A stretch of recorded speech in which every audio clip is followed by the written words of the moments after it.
For details. FS1. Looking for the one, what you looking at the one?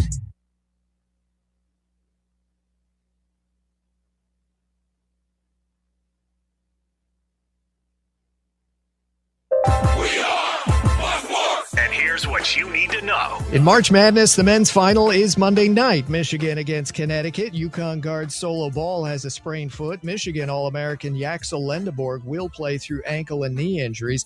The women's title goes to UCLA, which dominated South Carolina 79-51. It's UCLA's first women's hoops title since 1978. The NBA's late game Sunday night went to Houston, which has won 6 in a row, 117-116 the final at Golden State. Steph Curry finally returned from the knee injury, had 29 points off the bench, but missed the final shot. At Dallas, 45 points for Cooper Flagg in a Mavs win over the Lakers, 134-128.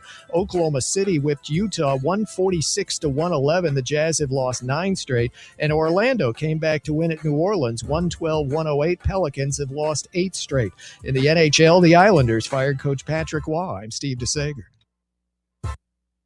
You're listening to FM 105.7 and AM 1340, WKGN Knoxville, and W289CU Knoxville, Fan Run Radio.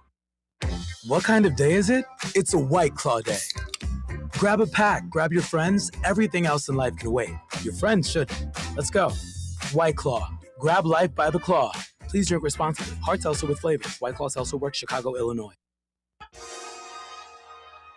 I am untethered and my rage knows no bounds!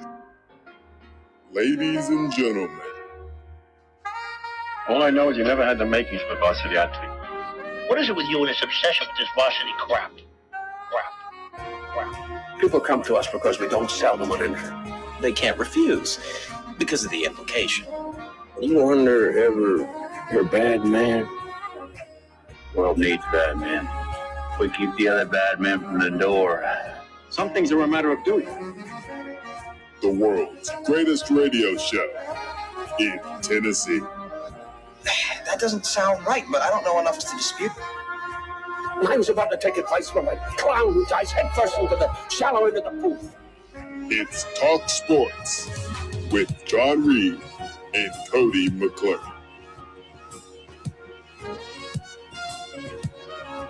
If it is to be said, so it be, so it is. So it is. So it is. So it is. It's a Tennessee thing. Well, I'm holding on.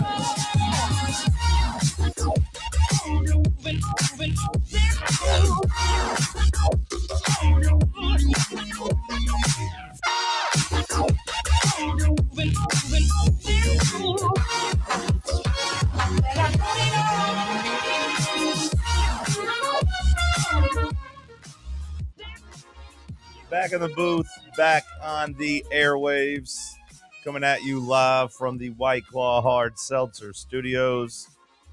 John Reed, Sam Beard, Bad News Bubba. Happy Monday morning to you. This should be the last day without Cody McClure, as he's supposed to be back from his vacation tomorrow. But we're still here to kick off your week. What's up, P-Team? Sam, how are you, my friend? Good morning. Doing pretty solid. Pretty relaxing weekend. Watched a couple good movies. Watched some good sport. Actually, didn't really watch good sports. Not great sports this weekend. But, yeah, I mean, watched a couple good movies. Hung around the house a little bit. Went and knocked a few things off my to-do list for like my brother's wedding coming up this summer. I need to get a couple things, so I've acquired those. We're all good in that category, so we're rocking and rolling. What movies did you watch? Crime 101. Okay. I really enjoyed that one. Okay. I've seen good things about it. I think this last one last night, I can't remember. It was called like It's What's Inside or something like that. It was a weird movie. Yep, It's What's Inside. It was on Netflix. It was basically like I've seen that one. Yeah, it was like this friend group, and this guy he goes off for a while, and he starts some tech startup or something. He comes back with this game, and you like basically put yourself into someone else's body in your friend group, and it just causes a whole bunch of problems. It's like a random generator where like they play a game and everyone's soul essentially switches their bodies. Yeah. And they're trying to figure out who's who and whatever. Yeah. Yeah, that was a good one. I liked that one. Yeah, it was a very strange concept, but it was pretty solid. Yeah, I liked it. What about you, Bubba? How was your weekend? It was pretty solid. You sound good. You feeling better? I do actually. I can Good. kind of halfway smell again. Good. Here we go. So we're getting over the hump there. It was just a weekend of camaraderie. I was fortunate enough to hang out with them last Thursday. We made plans and followed through with it on Friday. Really cool experience happened there. There's some kids doing karaoke. They came up from Chattanooga to watch the baseball series. And at first I hated them because they were doing all the songs that I wanted to do. So like Katy Perry and Chaperone, they did like 2 of those songs. And I was like, these kids are scumbags, right? And also they were wearing just like a Joe Burrow jersey. Sure. And then a Jaden Daniels jersey. And I was like, oh, we're wearing jerseys right now? So it inspired me to wear my jersey. I was going to say, are you trying to steal their flow today? You're wearing a jersey this morning? But then they did Kendrick Lamar's Not Like Us as their karaoke song. And that got the place rocking. Oh. They did not say the word, but That's they said every other cuss word on that song. And then because we wanted to be nice, we tried to buy them like some Shirley Temples or like, some mocktail kind of drink for them. And then their dad appreciated that, so we hung out with them throughout the night a little bit. So how old were these kids? They were about 11. Oh. So. Okay. Yeah. I was not expecting that. Yeah, it was weird because it's like they'd say like, a couple words, the F word and stuff, and then their dad's just over there just cheering them on, and we're just like, yeah, just giving it right back to them. Dominated in cornhole as well. Okay. That felt nice. Saturday, didn't really want to get out there just because the vibes from Friday were kind of like, Sure. in terms of sports and all that. But we did. We must. And it was all right. Didn't stay out too late. I will say that the Smokies puts on a pretty good fireworks show for what it is. A couple flashbangs in there, so caught me off guard. Kind of made me take a little bit of cover. But that was that. And then Easter got to see family, so that was all right as well. All right. Eventful weekend. Bubba hanging out with some 11-year-old kids and still in their style. Not like us, Sean. You're not like us. That's true. That is true. I am not. How was your weekend, John? My weekend was pretty solid. You don't look that tan to me. Yeah, you sure you went up to the Jersey Shore? I don't? That's good. I was anticipating you coming in here looking like this backdrop behind you. Okay, good. Because that means I did a good job in the booth of swirling around. It looked really good on Saturday, but I will say I've taken like 3 showers and tried to scrub it the best I could. Because when you first got it, were you like, I've gone a step too far? No, it was weird because when I first got it, like I guess it doesn't set in immediately. It's like when I first got it, I was like, oh, that's a little underwhelming. Like I was expecting to come out and like be like you said, like the backdrop. But about 2 hours later, when I was looking at like the mirror at home, I was like, oh yeah, this is good. Now I will say, like I said, I took a shower a little bit earlier than I was supposed to wash some of it off before the party.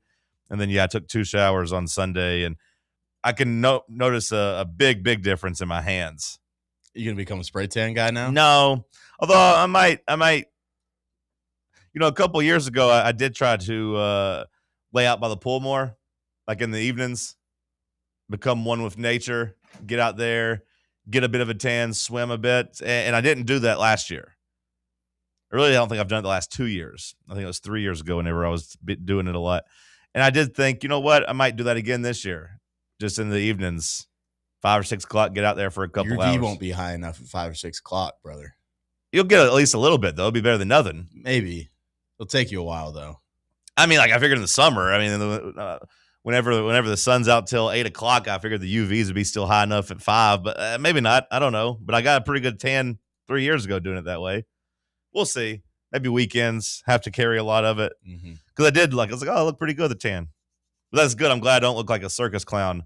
It was funny because as I went to Suntan City, I was trying to explain to the girl what I was doing without trying to be rude. And I wanted to be like, so I kind of want to look funny. And I want to be like, kind of like you do, because she looked awful. She looked awful. And I want to just be like, you are not a walking billboard for your company in the right way. And I'm not trying to be hateful. That sounds pretty hateful to me. It was a hateful thought, and I didn't say it because I wasn't trying to be hateful, but it was jarring, like how bad she looked. And like, just, I hate spray tans. I don't like fake tans at all. And like the hands are such a big deal, and her hands looked awful. And like I said, she was just like the front of the store trying to sell everything. I was like, you're not helping the company right now, baby. Did you wear like just regular shorts? Were you having to wear specialty? Oh no, I went naked. Oh, okay. Yeah. Yeah, no, I stripped down and got naked. I don't know if I was supposed to or not, but that's what I did. The lady's like, whoa. Yeah. Well, I was in there by myself, so like I don't know that. Yeah, they got camera to make sure everybody's safe, and then they're just like, oh, this man's really. We see some grapes or something happening. They did say like on the wall, like when I was coming in today, like they're under video surveillance, but I didn't know if that meant in the rooms or not. But yeah, I didn't know what to wear, so I just got naked. I mean, I wouldn't know what to wear into one of those. I mean, I wore loose clothes there afterwards. I was told that, but like inside there, I think you probably could have kept your underwear on, but I didn't want to ruin a pair of underwear, have it get sprayed all over, so I just got naked. Is it an automatic machine? Yeah. And was it warm or cold? Coldish. Okay. Like it was definitely on the cold side, but it wasn't like unbearable. How long did it take? It was very quick. I was a little overwhelmed before I got in there because my old lady's like, make sure you set the height adjustment and everything. And I was like, okay, but I couldn't find a height adjustment, which I think is okay because it just starts at the top, and I wasn't too tall and I'm a normal height. So like you get in there, you hit green, and it tells you to get into pose 1, and like on the wall, it kind of shows you the poses of what you're supposed to do. Again, my old lady also gave me a rundown. So on the first pose, you're basically supposed to just stand there straight ahead with your hands down. All right. So then it's like spraying, pose 1, and comes down. And then after it gets to the bottom, it's like drying, pose 1. So then it goes back up and like blows like just air, I guess, helping dry. And it's like, please get set for pose 2, which is you kind of like turn to the side and like. So you're just dancing around back there. Yeah. It's like pose 2 is this. So then, like, pose 2, it shoots down, and then it says drying, pose 2. Then it says pose 3, and then pose 3 is other side. And you're like, got to keep your hands so that, you don't get your palms. And then, it says drying, pose 3. And then pose 4 is you turn around. So it gets your back, and then you like Full keep trust. you try to keep your hands up the way it doesn't get all over your palms. And then it dries you. And then you spin around, it dries you one more time, and then that's it. It literally took like 3.5 minutes. Now, the process of getting in there and getting sold, that took a lot of time because that woman was trying to upsell me everything. And I was like, I just want to go in there and get a tan. Luckily, she might have gotten me because she was very persistent. And I was just like, whatever speeds this up. But luckily, like behind me, a line had developed so long and people were getting angry at other things. So like they had to switch spots. So some girl came over, some other girl who looks, she looked normal. I'd buy suntan stuff from her, even though she was a little pale just because she didn't look like a clown. But I was like, look, she's trying to sell me all this other stuff. All I want is this spray tan, this level, this shade of darkness. Let's go. And she said, okay. I said, nothing else. Let's just do that. And she's like, okay, $45. And I said, oh my God. $45 for one of those? I don't know. No, hold on. That doesn't seem like it's that bad of a deal here. If you have a membership, it's probably cheaper. They're trying to sell memberships, that way you get a recurring cost. I think you can probably get it for $20 a month or something like that. It's like a car wash, but for, yourself. Well, I did get a car wash on Saturday, too, and then it rained. I had pollen all over my car, and I got it, and then it rained like 2 hours later. I was like, oh, you got to be kidding me. Would you get one of these again? Spray tan? No. Really? I'm never in a place where I have to be dark, so, I mean. Did you get dirty looks when you went in there? Were the other women looking at you like, who the hell? No, they're like, guy? what are you? So she's like, what's the occasion? And so then I told her, I'm going to a Jersey Shore theme party. Did you do it in your Jersey Shore accent? No, but they're like, oh, that's so fun. That's so cool. Hey, we got a Jersey Shore party. You're really going all in. I wish my boyfriend would have fun and do parties with me. He never wants to dress up. You're so fun. And they look at, Rachel and be like, oh, you're so lucky that you got a man that supports you and does all these things with you. Little did they know it was your idea. Yeah, I was like, what? She's not getting the spray tan. I'm the one getting the spray tan. Yeah, buddy. That's what I told him. But yeah. So then I did that. I was pretty disappointed with the way everyone else acted at the party, but it's fine. I had a good time. Watched basketball. Then yesterday pretty much just picked up some breakfast, went to my ma's for some late lunch / early dinner. Watched Tennessee baseball, absolutely choke. Watched some golf. Watched a little basketball. Finished Jury Duty Season 1. Watched the first episode of Friends and Neighbors. I had myself a nice little day. We'll talk about Tennessee baseball's collapse. The everything school. 2 thumbs down. We'll dive into it next. Stick with us. It's Talk Sports on Fan Run Radio. Big Orange Country's home for sports. This is Fan Run Radio.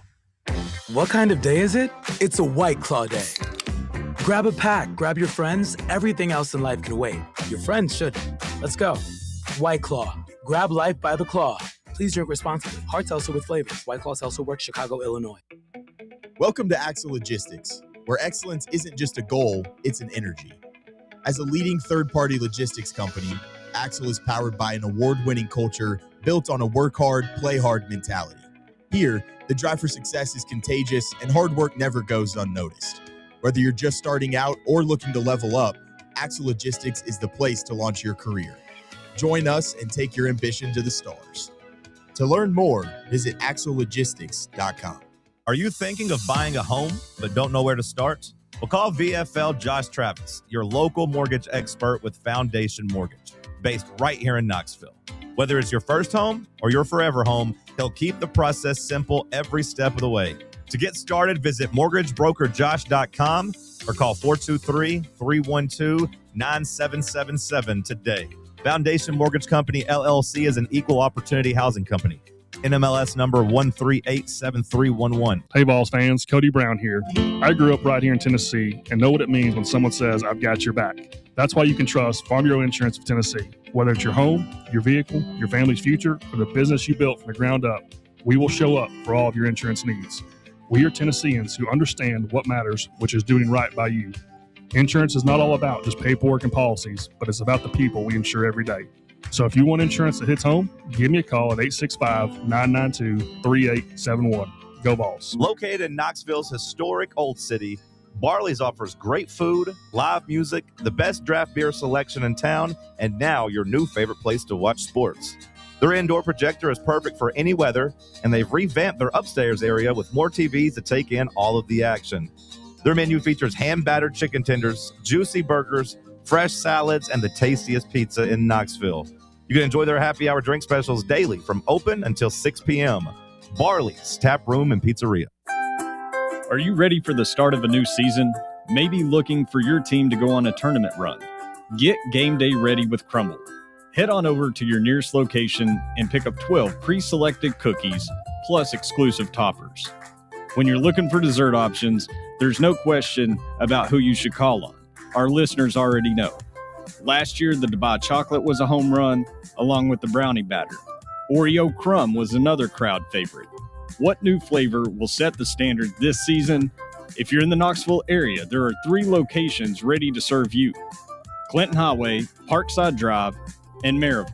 Download the Crumble app to build your best lineup and vote on the best combos. You can even put your bid in to request a new flavor.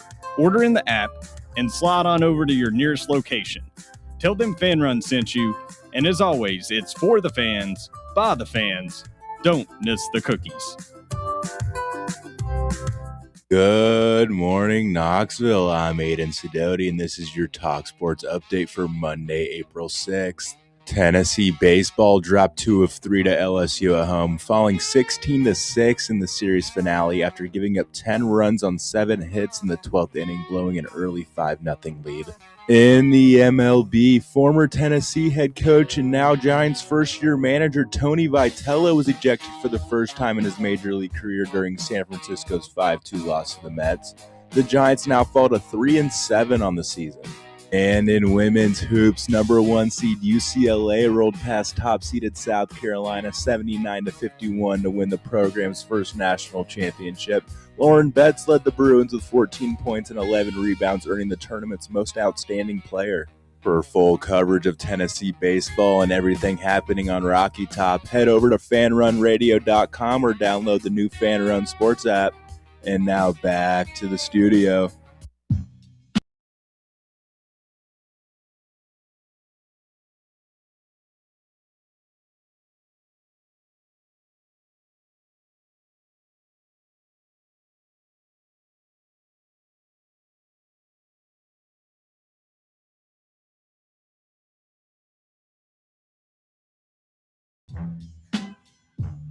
Well,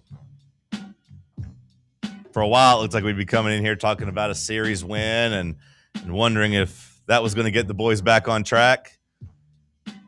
And then, honestly, much like the basketball team, for a good part of their season, they coughed up a big lead, and the baseball team blows another 5-run lead, loses another series.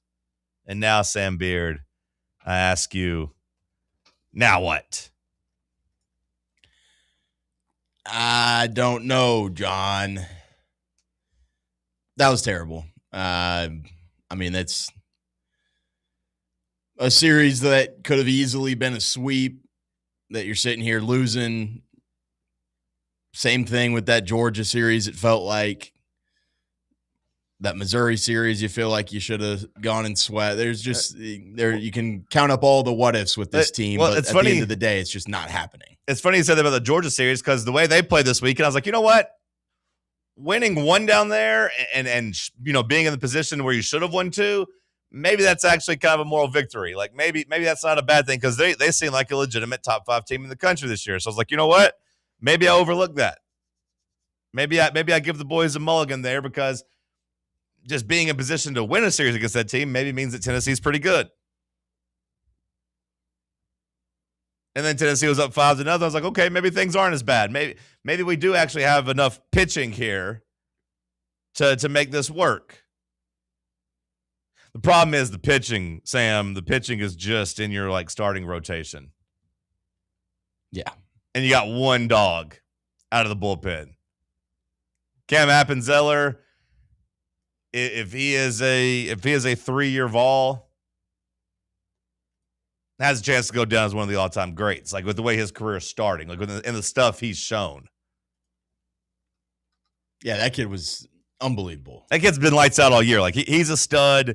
It's kind of amazing you even got him on campus, but he's been as good as advertised. And if he hangs around here and plays ball here, there's a really good chance he goes down as one of your all-time greats with what he's shown so far. Now, of course, he's got a long career ahead of him. But I've been really impressed with him. Everybody else that comes out of that bullpen, you hold your breath. And you hope that it's water and not gasoline that they've brought to the mound. But it feels like more times than not, your relief pitchers have come with a canister of gasoline and just absolutely burn your team down. That's what it's felt like. And no one's really been immune from it out of the bullpen except Appenzeller. You talked about how it felt like a sweep. Yeah, it did. Landon Mack, he was awesome in game 1 on Friday. 7 innings, 1 run, 10 strikeouts. That should be good enough to win in college baseball. The next 2 guys you brought out of the bullpen, 5 earned runs. Brandon Arvidsson, the guy's kind of supposed to be, we talked on Friday, Sam, about how, they're switching the weekend rotation around again because they want Arvidsson to be able to throw twice.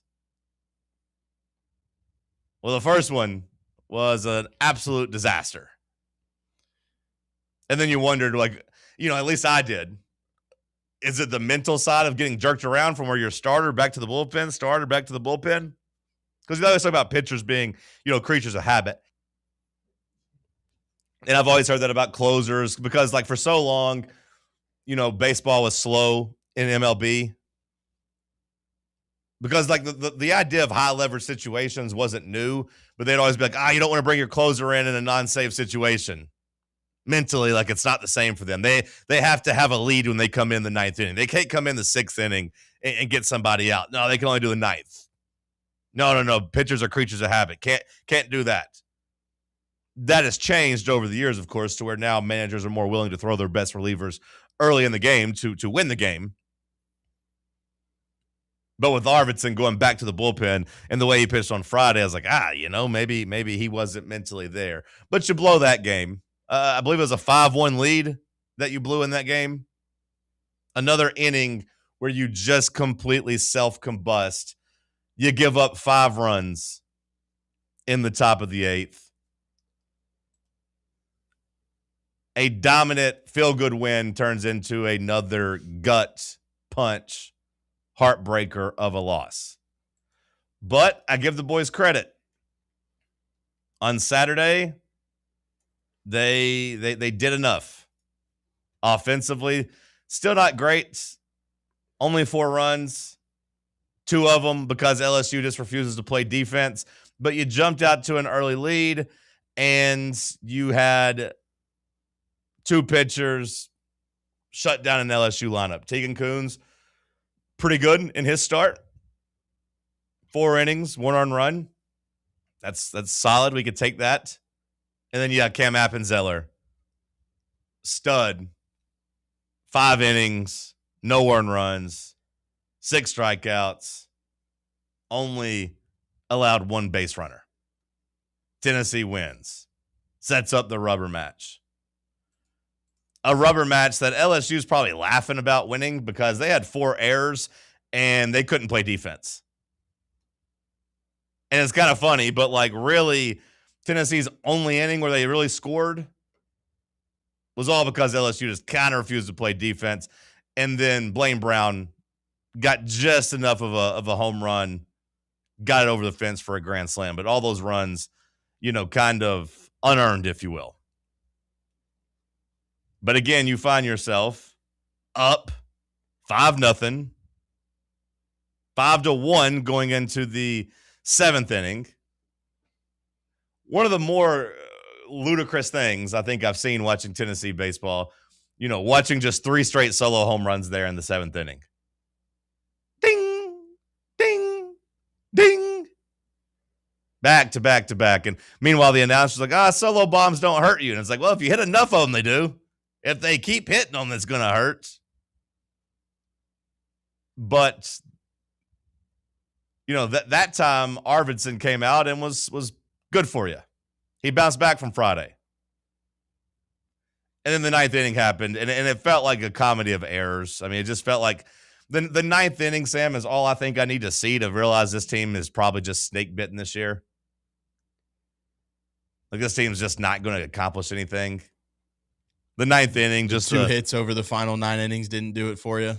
Well, no, the offense, I've been saying all year, I think the offense stinks. Like the moment you came out and I was looking around at who the hell was batting, in the 3 and 4 hole, and I was like, this don't feel right. This don't feel good. No, the offense was bad, but like the fact that like you get to a 9th inning and you're like, hey, we're up 1. We just need to get out of this inning. And it's like little dribbler, hit by pitch. Actually got bailed out with the hit by pitch because you would have had a pass ball, a wild pitch for the game tire. But then you get the bases loaded and you get a pretty routine ground ball to second base. You're like, okay, game over. Yet they're playing so deep and your shortstop can't get to the bag and you can't get a force out and the game's tied. Sam, walk me through the logic there. I mean, like, why are they playing so deep with the bases loaded? Like, you're not, you don't, I've heard of double play depth, but like it seemed even deeper than double play depth. Like it seemed like they were trying to knock down any hard hit ball. And I would get that in some situations, but not when the game is on the line and you have to get a force out. Like you don't want to give up a softly hit infield single like they did. I don't understand the defensive alignment there. Well, and what I was screaming at my TV at was like, you've got the bases loaded there and that little bloop single just falls into Marin's lap. Just let the ball bounce to force the runners to have to run. And I think you would have had time to go to home and try to get a double play somewhere. On the game tire? Before the grand slam. Oh, I'm talking about in the 9th inning. Oh, okay. Yeah, no, I'm talking about the ninth inning. Whenever bases are loaded and you have a weakly hit ball to second base. Yeah, the little Marin and Abernathy kind of messing that up. Yeah, like Abernathy's way too deep, and Marin couldn't get to second in time, and like it just was a missed throw. Yeah. No, that one was inexplicable as well. No, the 11th inning, like whatever, like the 12th inning, whatever. Like that was just a comedy of errors. Like I mean, you were destined to lose. Once you got to extra innings, I kind of chalked it just because we don't have the bullpen arms and we don't have the offense to punish theirs. Now, I will say Levi Clark almost made me look dumb there because he came very, very close to hitting a walk-off 2-run bomb, but just kind of sticking with the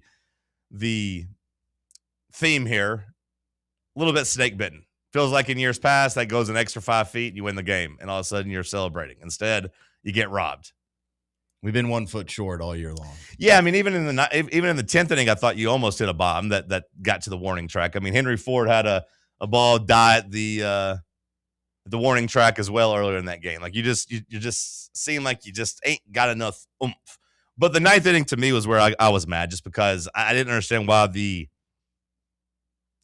infield, the middle of the infield duo, why they were just so deep. Like I didn't understand what Abernathy and Marin were doing there.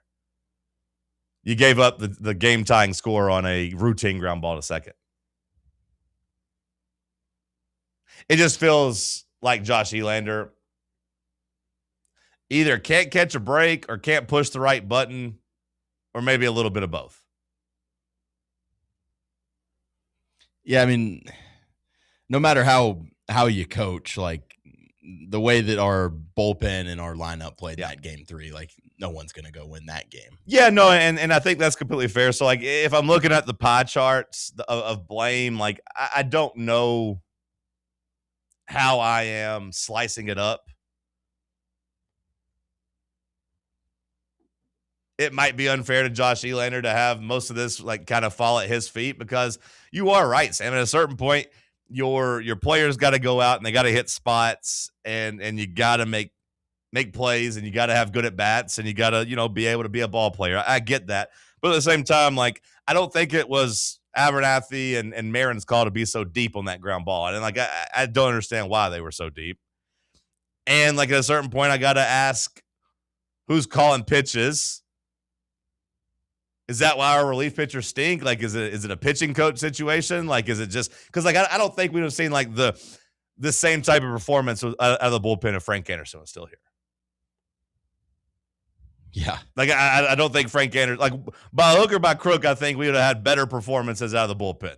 Whether it's different guys calling different pitches or just better performances, I don't know. But like I'm pretty confident that our SEC numbers out of the bullpen would not look like they do. Because right now, they look awful. Our baseball bullpen ERA in SEC play is 6.62. If you take out Cam Appenzeller's 18 1/3 scoreless innings, and you take out Tegan Coons' one performance out of the bullpen, that goes up to 11.48. So the guys who are actually bullpen guys, 11.48. That means they're giving up over a run every inning. So, like, you could tell me the pitcher's got to pitch better, and you're right, but, like, something else has got to be there, too. Like, somebody's got to figure something out.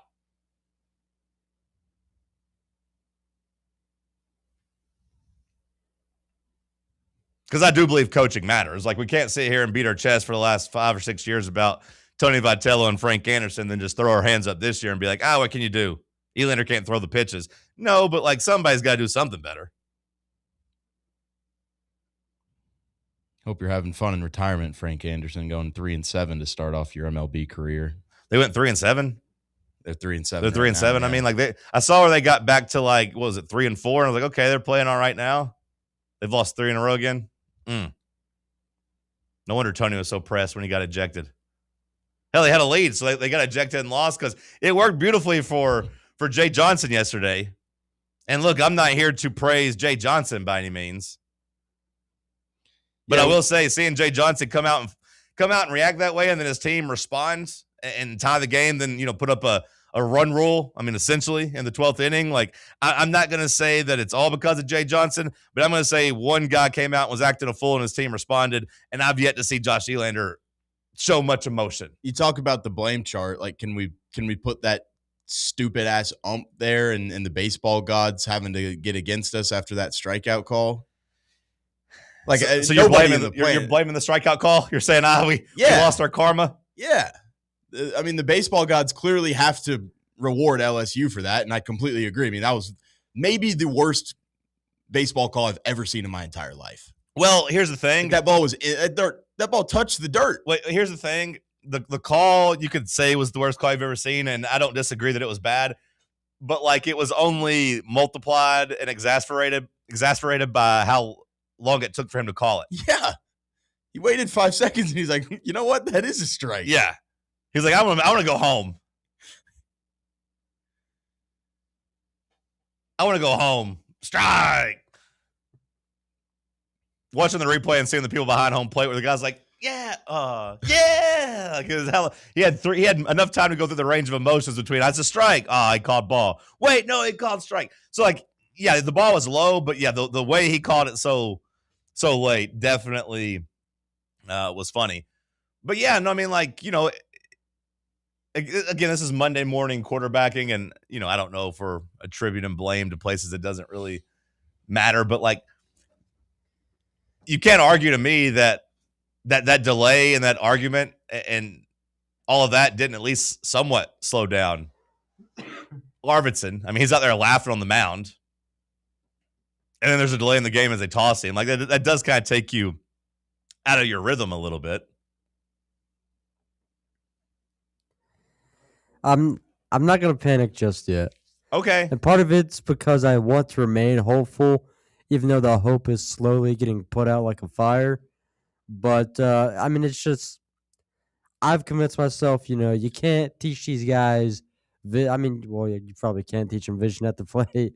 Whoops. There has to be some type of drills where, somebody's got to figure out where they want to pitch and then just like standing there and then working on hitting into, double play situations. Absolutely hate that. It also made me feel better too because it's like people were defending Tony last night as I was scrolling through for like Giants side of things. Uh-huh. Because it's like apparently they're upset with like their roster too because they're just like, on one hand they hate Tony for the roster he's put out, but it's like, this is the talent that he inherited pretty much. Yeah, so it's like in Tony's situation, I mean, like, he's not the GM, and he hasn't been there long enough and has enough power. Oh, yeah, they're so upset with Buster Posey right now. Yeah, they can't. Well, Buster Posey's problem, like, if the roster's not very good. He's going to be number one right now for everybody, I think. Well, yeah, if the roster's not very good, they're also going to blame Buster Posey for hiring Tony Vitello. So, like, it's going to be bad news there for him, and it kind of sucks for Buster Posey, who's kind of a legend, that won 3 World Series and is probably one of, if not their most beloved player. So, yeah, him being in that role, better step it up, Buster. Better step it up. I don't know how talented this roster is or not. Right now, it looks like, what the hell were they doing recruiting, last season? Yeah, I feel like Tony and Elander and Anderson, like, I do feel like they get the benefit of the doubt for talent acquisition. You know what I mean? Like, they've had a very loaded roster pretty much every go-round. The transfer portal wasn't like that was all Josh Elander. This was a team that, him and Tony put together. And like I said, they've earned the benefit of the doubt for acquiring a bunch of talent. But the freshmen that were here last year that were supposed to be like a big part of, carrying this program forward, they've all regressed. None of those guys have gotten better at the plate.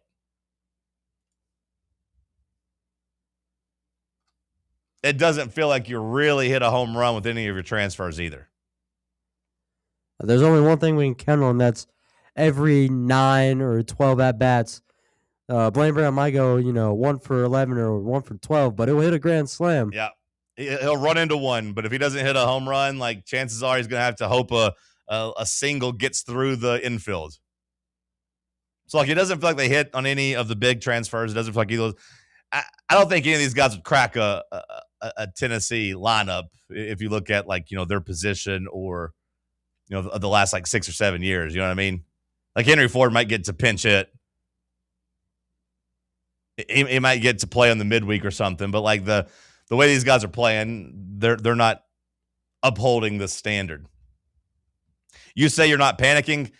Well, I applaud that, Bubba, but I've smashed the panic button. And I watched a lot of the weekend series. Like, I know I said last week that I was going to kind of be checked out. Whenever Tennessee's playing, I'm going to watch. I mean, Saturday fired me up, Yeah. So the Appenzeller showing emotion. Yeah. Brian Brown, Yeah, when he hits the grand slam, it's like, oh, like, let's go, boys. Like, Yeah, Appenzeller was a dog, and that got me fired up. And, I watched the entire game yesterday because, like I said, I can't actually check out. I can't quit these boys, partly because of my heart, partly because of this job and needing to be able to talk about it. But, like, my panic button is broken. I've hit it so many times. As a way to cope, though, I'm going to say young roster, like, what are you expecting from freshmen and from sophomores? Sure. Like Manny Marin being a sophomore, Levi Clark being a sophomore, like, you got to suddenly take the helm. But then also, like, those guys are better as freshmen, though. So, like, I was expecting them to be better as sophomores. So, like, you're right in the sense of it's a young team, but at the same time, you were young at some spots last year, and the freshmen played pretty good, and you had hoped that they would take that step forward in year 2 because we have been not only a talent factory, we've also been really, really good at developing guys. Like, guys very rarely, Bubba, have gotten here and gotten worse. You know what I mean? Like, typically, they all get better. And I don't know what guys you can really point to on this team right now and say they've gotten better from last year. Going down to Mississippi State this weekend, that does worry me because you're already getting your ass kicked in the SEC. You're already, 4-8 now in SEC play, and now you're going to a top 10 team at Mississippi State. That just got swept at home. They just got swept at home, but they're still going to be – they probably stay in the top 10. I assumed they would, but maybe not. Yeah, I would guess they will. Yeah. I mean, they're number 4. They just got swept at home, which maybe means they're going to be fired up, ready to go. Or maybe they'll be licking their wounds too. And maybe Tennessee can go out there and get back on track. All it takes is winning one series to feel like you're back on track. Hell, mess around and somehow get a sweep somewhere, and like you'll feel like you're back on track. So I don't think it's time to like completely punt on the season. But credit to you, Bubba, for saying that your panic button isn't hit and that you're not panicking just yet, because I am. You've tied or had the lead going into the 8th inning in 5 straight SEC games, and you've lost 4 of those 5. Yeah, and I know that's something you can easily fix of like, hey, guys, get to the finish line. But we had a player up there yesterday after the game doing the post-game press conference that said he thinks the team got complacent. Oh yeah, Gridlinger. Yeah. And this just goes back to what I've been trying to preach the last 2 weeks. Why are we complacent? We're not good. You get complacent when you're like, you're good, and maybe you take a couple games off because you think your talent's just going to carry you to the finish line. You think maybe they're complacent because they're just like, oh, we need to figure out what to work on, but they just don't know where to look at first to work on, and then it's like, oh man, the series just passes by while we haven't made any type of progress. Well, to me, when I hear a player say they got complacent, that means they got a lead and thought, okay, we can coast to the finish line. What about this season would make these players think they can coast to the finish line? All they've done is blown leads. You can't be complacent when you haven't shown that you can win games. I wish it was the other way. I could maybe live Sam if he came out and was like, you know what? We choked. Nerves got to us. We've been in this spot, and we just got to learn how to close games, and the guys just want it too much. We're trying too hard out there. We're trying to be perfect, but we need to actually like dial it back. I can live with that. I do believe that's a real thing in baseball. Like, hey, we're pressing at the plate. Everyone wants to hit a home run. Everyone wants to turn a double play versus taking the out that's given to them. I can maybe live with that explanation because you know what? That's a real human effect of you saying, you know what? We've choked a couple games. The pressure's getting to us. We need to relax. I wouldn't love it, but I would at least understand it. Instead, we have players saying, we got a little complacent. What? You should be pressing. You should be desperate for a win and trying to close out a game. You should be trying too hard. Your pitchers should be overthrowing and hitting getting fatigued because they're throwing so hard because they're trying to paint corners and whatever. Like, to say you got complacent to me is just crazy, and that took my panic from like an 85 up to like a 95, because to me, if the players are coming out and saying they got complacent, Sam, that's where I'm blaming Elander, because that's where you got to have like your players in the right mindset. We'll continue the conversation on the other side. We're overdue for a timeout. Sam Sinister break. It's Talk Sports on Fan Run Radio. Check out exclusive Fan Run video content on YouTube. Just search Fan Run Sports and be sure to like and subscribe. Blackford Veterinary Surgery Referral specializes in surgeries not regularly performed by your pet's general veterinarian. They're currently accepting referrals from vets all across the country. With their newly renovated state-of-the-art surgery center and highly trained staff, clients can rely on professional and thorough care. If your vet says that your pet needs surgery or rehab, ask for a referral to Blackford Vet and let them get your best friend back on its feet. Located conveniently in West Knoxville. For more information, visit blackfordvetsurgery.com. Running a business, coaching a team, planning your next big event, you need more than just gear. You need SM Athletics and Logo Solutions. Custom uniforms, branded apparel, promotional products, done right, done fast, and built to show off your brand with pride. From local businesses to high schools to major universities, SM Athletics is trusted by winners. Get real service, get real quality, get noticed. SM Athletics and Logo Solutions, where your brand comes to life. Visit smathletics.com and let's build something great together. eBay Motors is here for the ride. Go ahead, feel your engine. Admire that perfectly installed exhaust. Your vehicle's moving along this freeway like it was made from fresh installs and a whole lot of love. With eBay Motors, you get over 122 million parts to keep it running. And with eBay Guaranteed Fit, they'll be the perfect fit every time.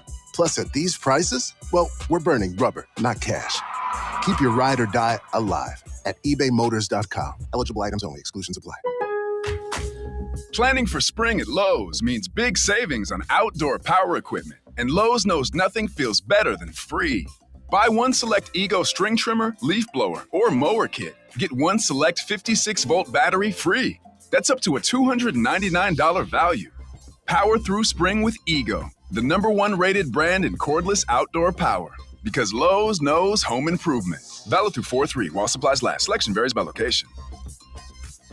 A brand built in Tennessee and born from the love of the game, Inward Half revolutionizes golfing comfort. Crafted by a former pro and dedicated enthusiast just like you, our luxury performance wear guarantees you stay cool and comfortable through every swing and every day.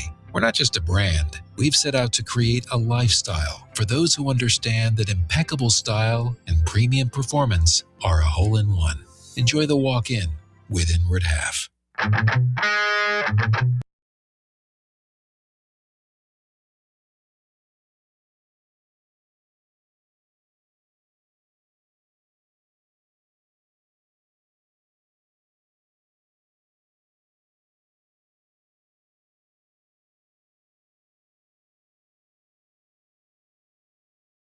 I did see this from Josh DeBow of the Associated Press.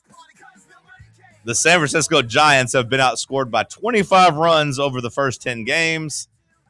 That's the worst mark through 10 games for the franchise since 1896.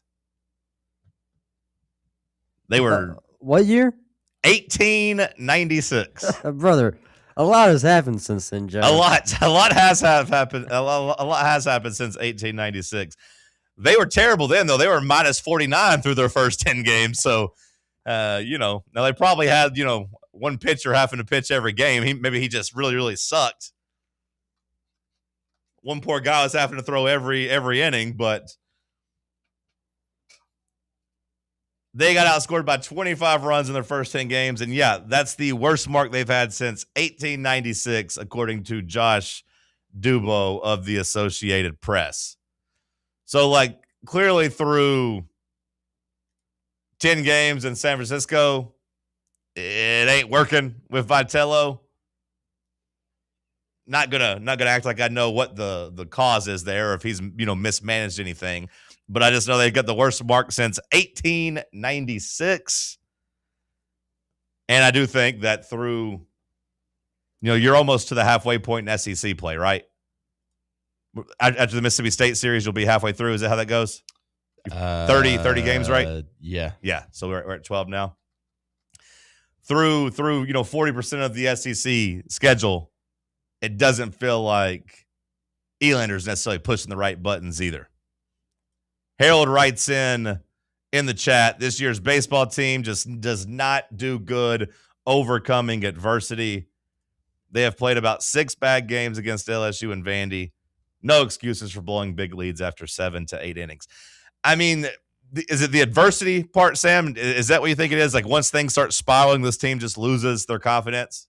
Is that what you chalk up blown leads to in baseball? I don't think they have anything to go off of. Like, I don't think they have any confidence to know, like, hey, we've been in this position before. Let's go do it. So I think they just get into the position, and all they know in the past is, man, we lose these games. This iteration of this team, yeah. But it does suck. And look, a lot of these players are making a little money now, a little change. So you try to keep that in mind, and they're not just, poor little kids. But at the same time, this is a really tough spot for a group of athletes to be in. Being this bridge team here, there's a lot of pressure on trying to get this done for the new coach. There's a lot of pressure on trying to show no drop-off after Vitello left, of getting the Josh Elander era off to a good start. Once things start going poorly, yeah, like it probably does snowball because, kind of like what we talked about, there's probably only one guy. I take that back. Landon Mack's a stud too. Blanco maybe feels okay. But like outside of those two and Appenzeller, I'm not sure which players on the team should have much confidence right now. I don't know how you would. Kevin writes in, concerned, yes. Panicked, that's absurd.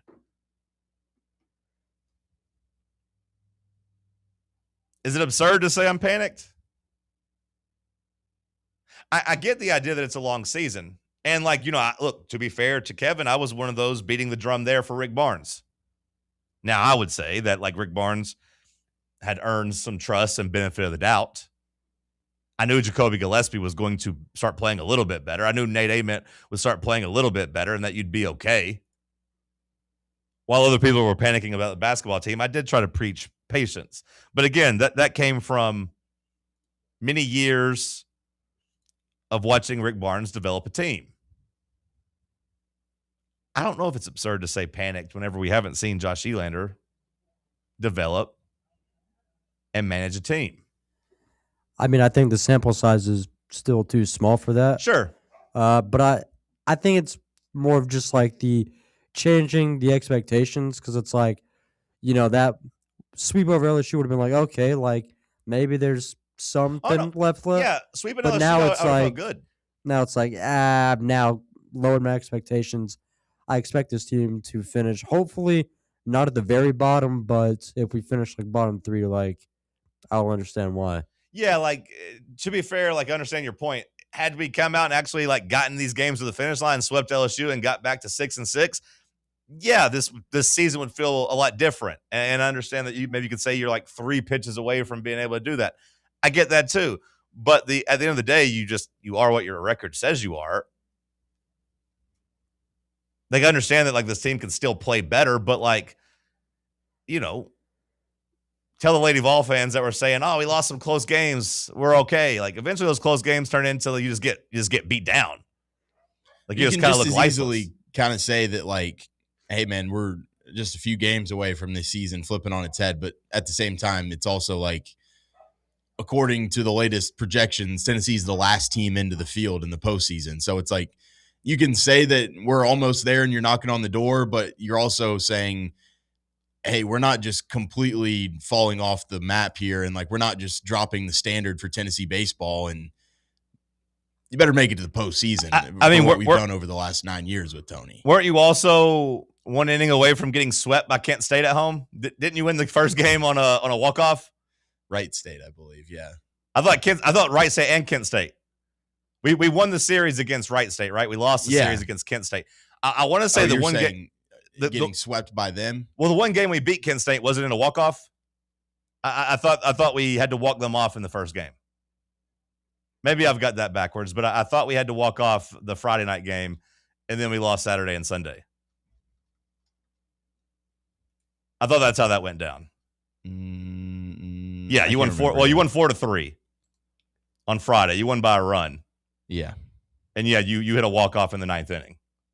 So, like, you talk about the close losses. Hell, there's a couple of close wins against Kent State and Wright State sprinkled in there, where this thing could be a whole lot worse. So you're saying right now, Sam, we are the last team projected in the field? Is that current through Sunday?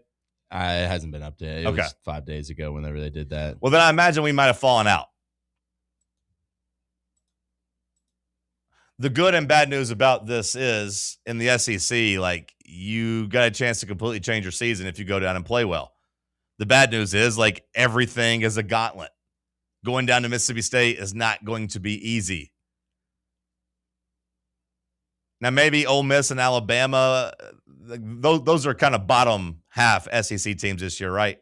I know Alabama is Ole Miss kind of right there at the cutoff. Bama's a top 16 seed according to this. Well, hell, never mind projection, and Ole Miss is a 2 seed. So okay, hell, never mind. I thought Alabama was struggling a little bit. Maybe that was just early this year, and they've gotten it together.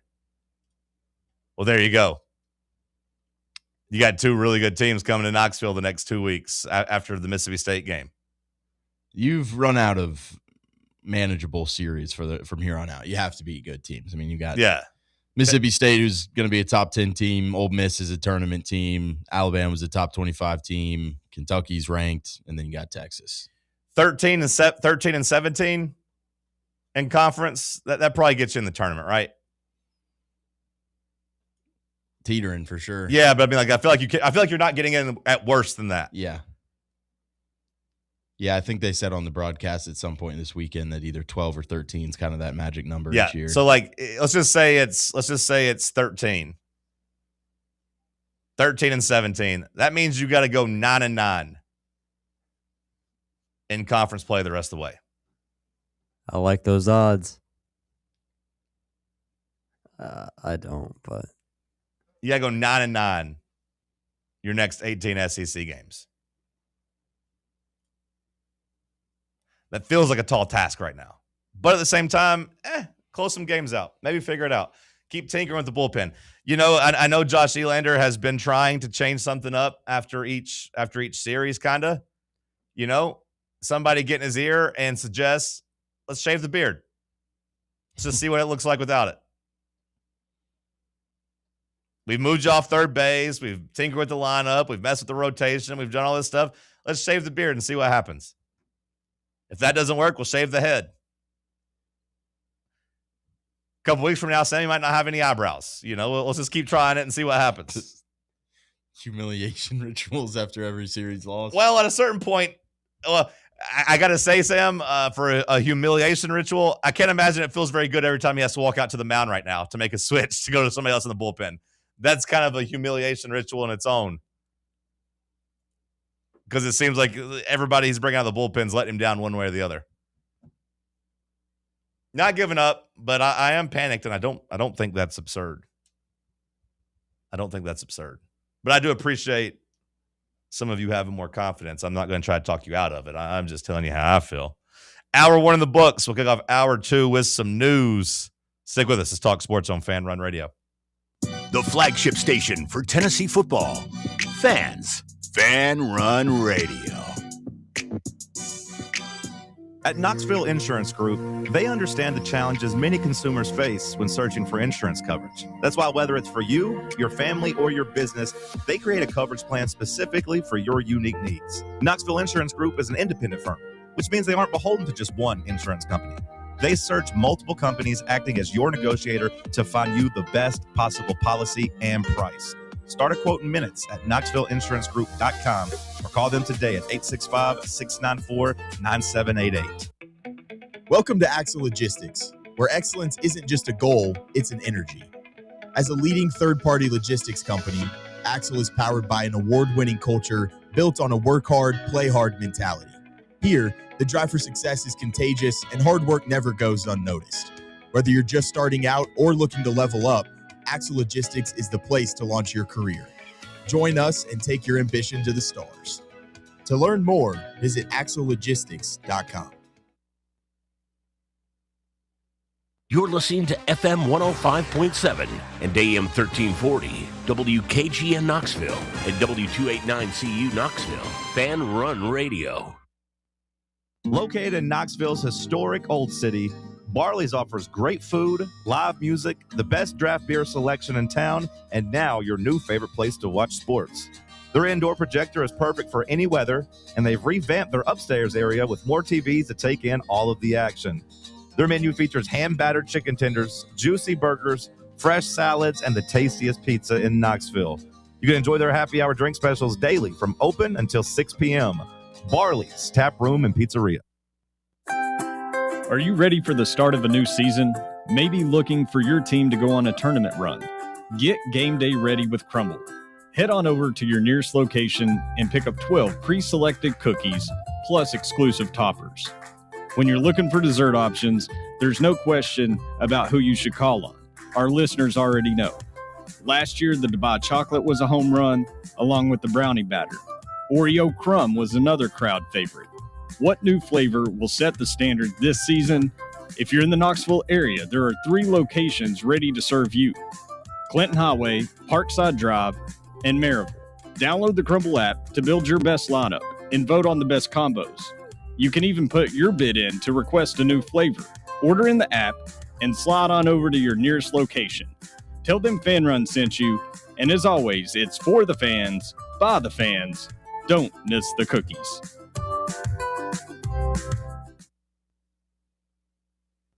What kind of day is it? It's a White Claw day.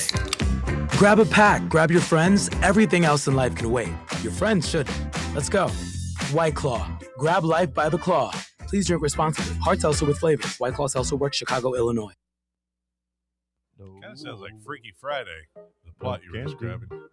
You're listening to Talk Sports. No, that's what? Did you pay attention to Freaky Friday? That was about a mother and daughter switching roles. Yeah, I thought that's kind of what you were. No, Lindsay Lohan was in high school and her mother, Jamie Lee Curtis, they switched spots and they learned about each other's lives and how tough it is to be a mom and still care for your kids and be able to work and do all this stuff. And Jamie Lee Curtis learns it's tough to be in high school. It's tough, the pressures you feel as a girl. Like, in Jamie Lee Curtis, maybe I'm being a little tough on her. It is hard to be good at school and have a social life, and there are cute boys. And, well, I've been hard on this guy on a motorcycle.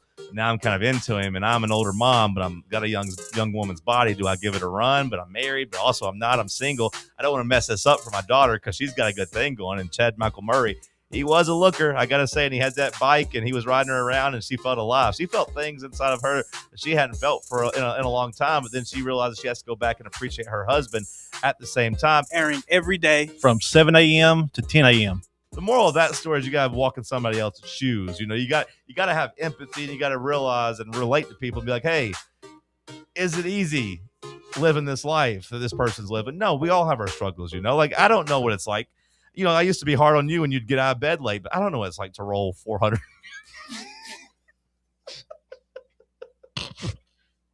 450 pounds out on a 5'8" body, and just how it is to get here into school. Same as you don't know about what it's like being a bald man. We all have our own struggles. On 1340 WKGN. I'm sorry. Lil Dicky.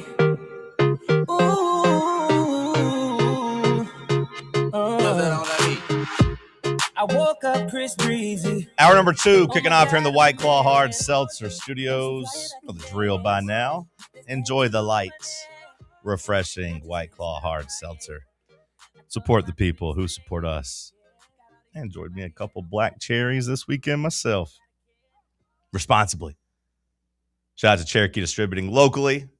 Check out any of their delicious brands, but I'm partial to White Claw Hard Seltzer. Got a little Tennessee basketball news to kick off this batch of headlines as Tennessee freshman Clarence Masamba is entering the transfer portal. Bubba, sorry if I stepped on your headline. You look disappointed. I'm just sad that he's gone. That's Cam Carr right there. Well, I got to say, Cam Carr, I'm still not sure he's a winning basketball player. Like, I'm not just going to look at Cam Carr's stats at Baylor, a Baylor team that went like 500 this year, and think, oh, wow, wish I had Cam Carr here. He would have really changed our ceiling or really made us this big a threat, because he might just be getting those numbers on a bad team. I mean, it seems as if they were a bad team. I don't know if that would have necessarily worked out the same here. But Clarence Masamba, you know, I got no ill will towards him. He's not just packing up and quitting in the middle of the season like Cam Carr did. So I hope Clarence Masamba ends up playing somewhere and scoring some points and getting some run. Feels probably like a mutual decision, right? Where Tennessee making some room. Not got time or the money to really worry about developing him over the years. Mari Evans, we chose you. Let's kick some headlines off, Bub. What you got? Well, also on Tennessee basketball roster, no more. Cade Phillips transferring out as well. Cade Phillips transferring out as well. That one was a little surprising, I got to say.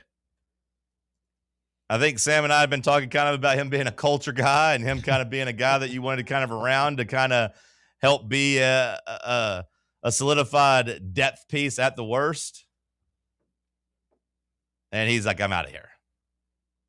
I'm taking my 3.8 points per game and 4 rebounds, and I'm leaving. Sam, your thoughts? I mean, yeah, like you said, a little surprising just being that culture guy, but hey, maybe Rick Barnes is saying, I can teach culture. I can't teach players that, you know, average 15 a game and 10 rebounds or something like that. I would imagine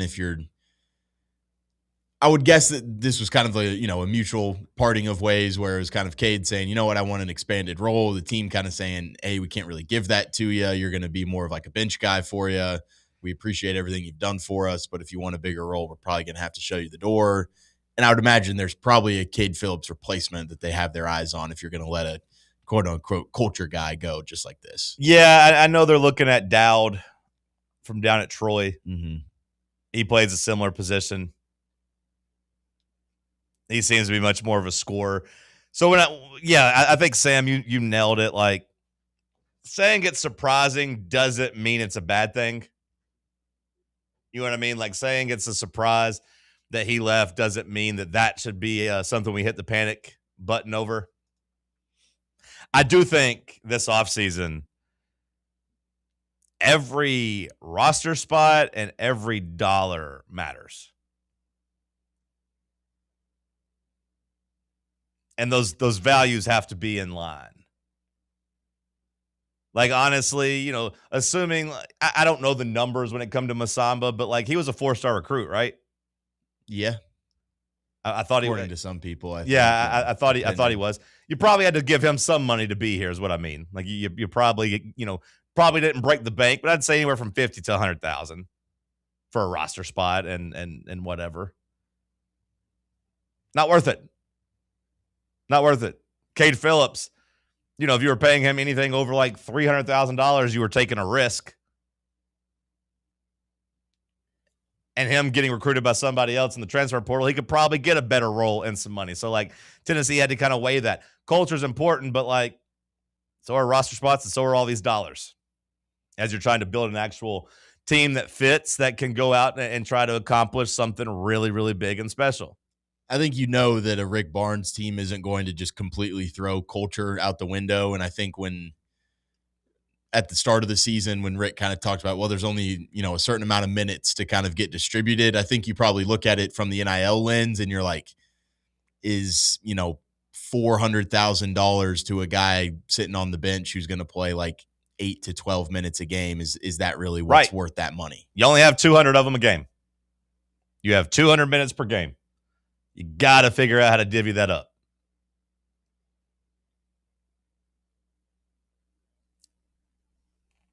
So, like I said, when you said Cade Phillips was a surprise, it was, but I don't think it's anything that really matters. Now we'll see. The transfer portal is going to get popping this week. I maintain there's not really anybody on the roster that would make me panic. This is not a Lady Vols situation where every person that enters the transfer portal makes you think, oh my God, here we go again. What's the point? Like Rick Barnes could tell the whole team to get, and I would be like, you know what? Let's see what you do here. We'll be all right. Now I don't think that'll happen. But my point is just like there's not really anybody on there that's bigger than what I believe about this culture and Barnes' program. I do wish Cade Phillips well though. He always played hard. He is one of those players that you liked watching play. Wasn't always aesthetically pretty, but like whenever Phillips was out there on the floor, I was very confident he was going to be giving you 100%. Mm-hmm. And I do think that is worthy of celebrating. So I do hope he makes some money, and I hope he ends up outside the SEC where you can kind of root for him. Next headline, Bubba. As UCLA won the national championship for women's basketball, they had an awkward moment where the most outstanding player, Lauren Betts, did not get a trophy, leading others to speculate about the game presentation compared to the men's game tonight. Okay, so we're going to talk a little bit more about equality. We are. So the most outstanding player doesn't get a trophy in women's basketball? Well, they asked around. They're just like, "Oh, where's the trophy?" Well, Okay, I guess so we'll just use the winning trophy for now. So they do get one. They just didn't have it out there. They dropped the ball there. Yeah. Maybe what happened was it was such a blowout that like everyone just kind of got complacent, like our Tennessee baseball team, and was just like, hey, we'll figure it out. Somebody will get the trophy for sure. We've got an hour. We know it's going to this LSU girl because LSU is dominating South Carolina. How do we feel about Corey Close, UCLA women's basketball coach? She's an interesting character. She reminds me a lot of the Minnesota Lynx coach. That's a good comparison. Because Yeah. they kind of look alike, and that woman's kind of crazy too. But like Corey Close, I just think back to her, basically almost getting into a fight with Angel Reese and that LSU team a couple years ago. This might be really mean, but to me, she looks like Drewski doing a skit of a women's college basketball coach. Maybe Drewski will get in the lane now where he just does nothing but white older women. So like maybe he'll be her. But she reminds me, of Cheryl Reeve because she's kind of a psycho too.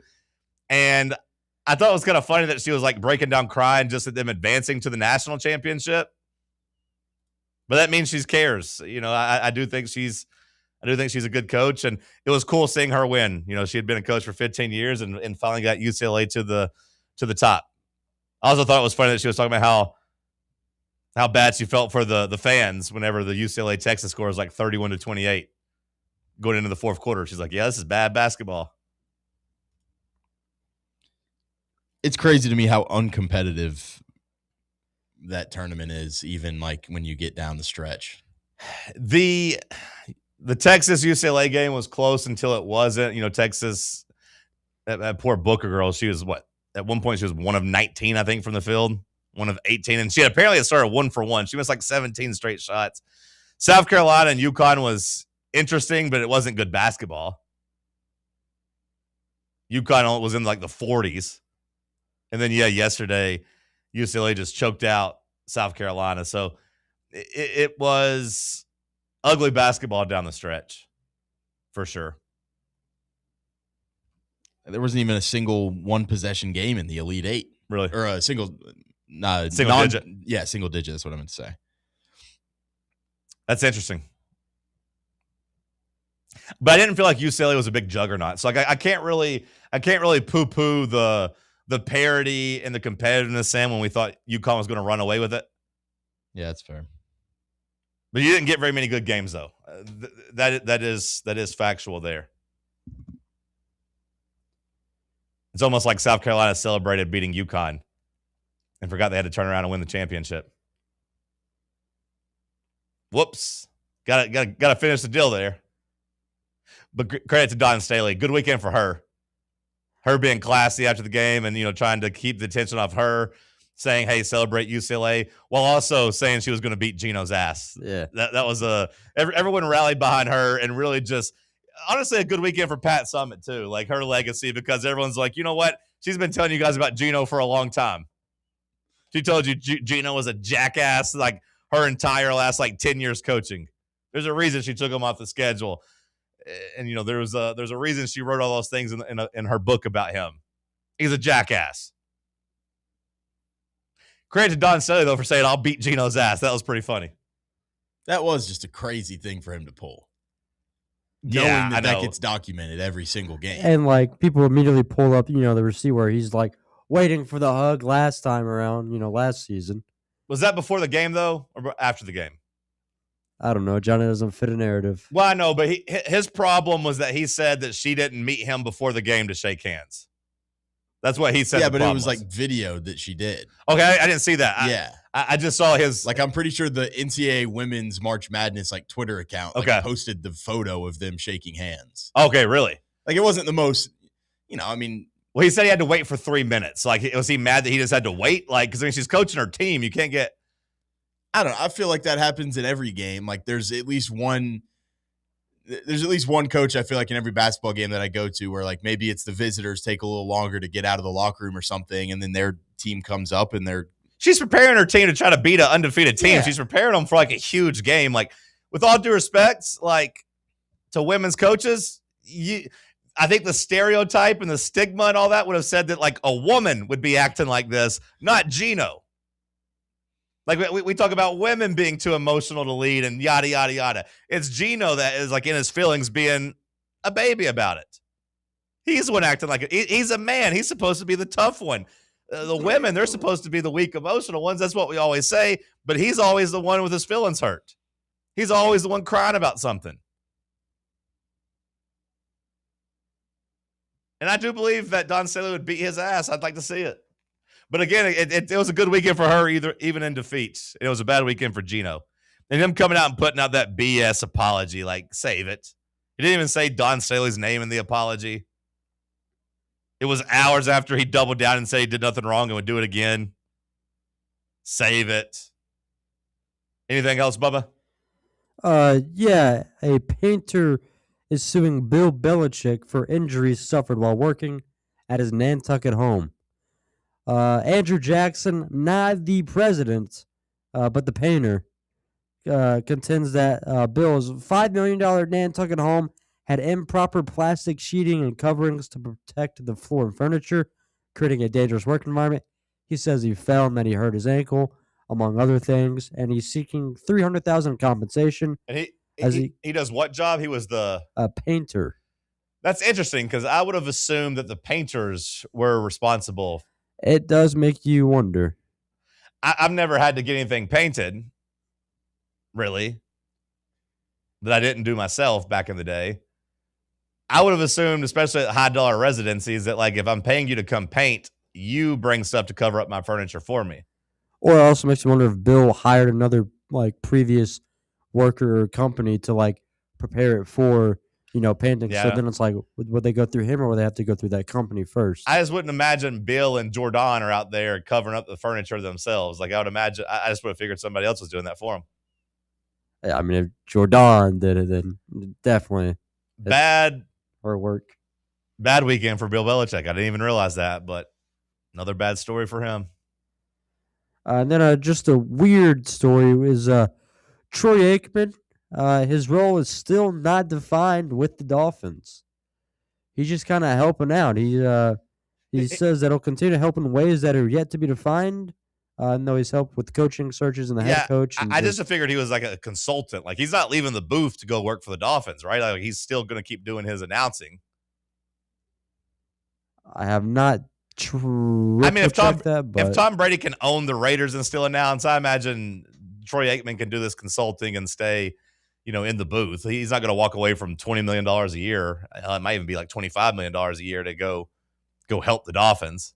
He also says there's no bad blood with, the Cowboys not seeking his, advice, but I feel like there's bad blood. I don't know. It's been 30 years since he played for them. I mean, like, they don't have to ask for his advice. He's going to ask Tony Romo, too, while they're at it. Send us a break. We'll come back. We'll talk some more Tennessee athletics. the flagship station for Tennessee fans. This is Fan Run Radio. White Claw is taking hard seltzer to new heights with White Claw Surge. At 8% alcohol, White Claw Surge is a stronger wave of refreshment that doesn't compromise on taste.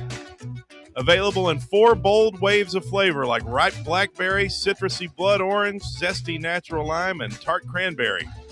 Check out your favorite retailer in-store and online for the White Claw Surge Variety 12-pack and 16-ounce single-serve cans. White Claw Surge. Please drink responsibly.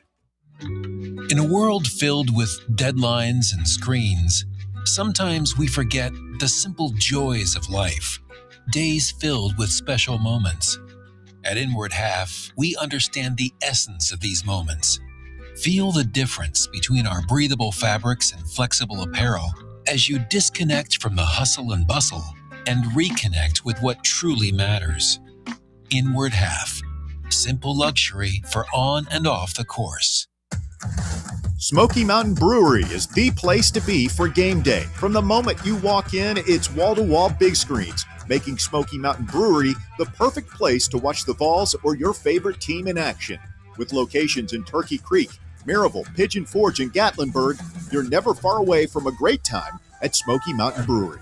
Try one of their world-famous microbrews like Black Bear Ale, Mountain Light, or Cherokee Ale. Juicy burgers, wings that bring the heat, and delicious handmade pizzas made with hand-tossed crust from the freshest ingredients and their own special sauce from a secret recipe, topped off with hand-grated cheese and farm-fresh toppings. And don't forget, those famous microbrews are also available in kegs for your next party or in 6-packs and growlers to go. So grab your crew and head to Smoky Mountain Brewery and tell them Fan Run Radio sent you. Smoky Mountain Brewery. Eat local, eat good. My name is Ariel. I moved to the U.S. at 19. I spoke no English and I struggled finding job opportunities. Everything I have, I owe to the Adult Literacy Center and getting my high school diploma at age 22. It was an honor helping you achieve your greatness. Now you're helping others achieve theirs. It inspires me. When you graduate, they graduate. Find free and supportive adult education centers near you at finishyourdiploma.org. Brought to you by Dollar General Literacy Foundation and the Ad Council. Vol fans, reimagine your home at Broadway Carpets and Flooring for any remodeling or building needs. With a variety of carpets, rugs, hardwood, vinyl, and stone, Broadway has all the flooring and installation options you're looking for, including pet-resistant products like Pet Perfect Carpet from Shaw Floors. Visit their showroom in downtown Knoxville or the location in West Knoxville located on Kingston Pike near Pellissippi Parkway today. Good morning, sports fans. It's Aiden Sidoti with your Talk Sports update. Number 7, Tennessee softball clinched the rubber match against number 25, South Carolina on Saturday, winning 4-2 behind 5 strikeouts in relief from Carlin Pickens and Alana Leach's 8th home run of the season. In college hoops, number 1 seed Michigan meets number 2 seed UConn tonight in the national championship in Indianapolis. Michigan star forward Yaxa Lendeborg is expected to play despite a left MCL sprain suffered against Arizona, while UConn guard Solo Ball is also good to go. And in the NBA, Alperen Şengün hit the go-ahead layup with 11 seconds left on a feed from Kevin Durant as the Rockets held off Steph Curry in his return, winning 117-116. Hey, John and Cody, who do you guys have in the national title tonight? Back to you guys.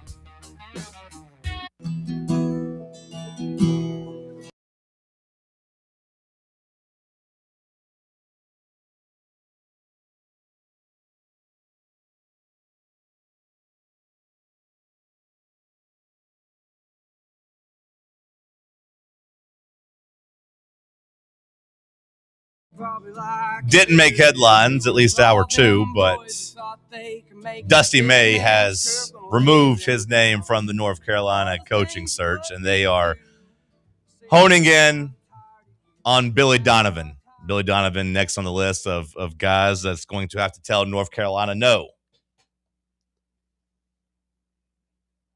We'll see what happens there. Without Dusty May on the board,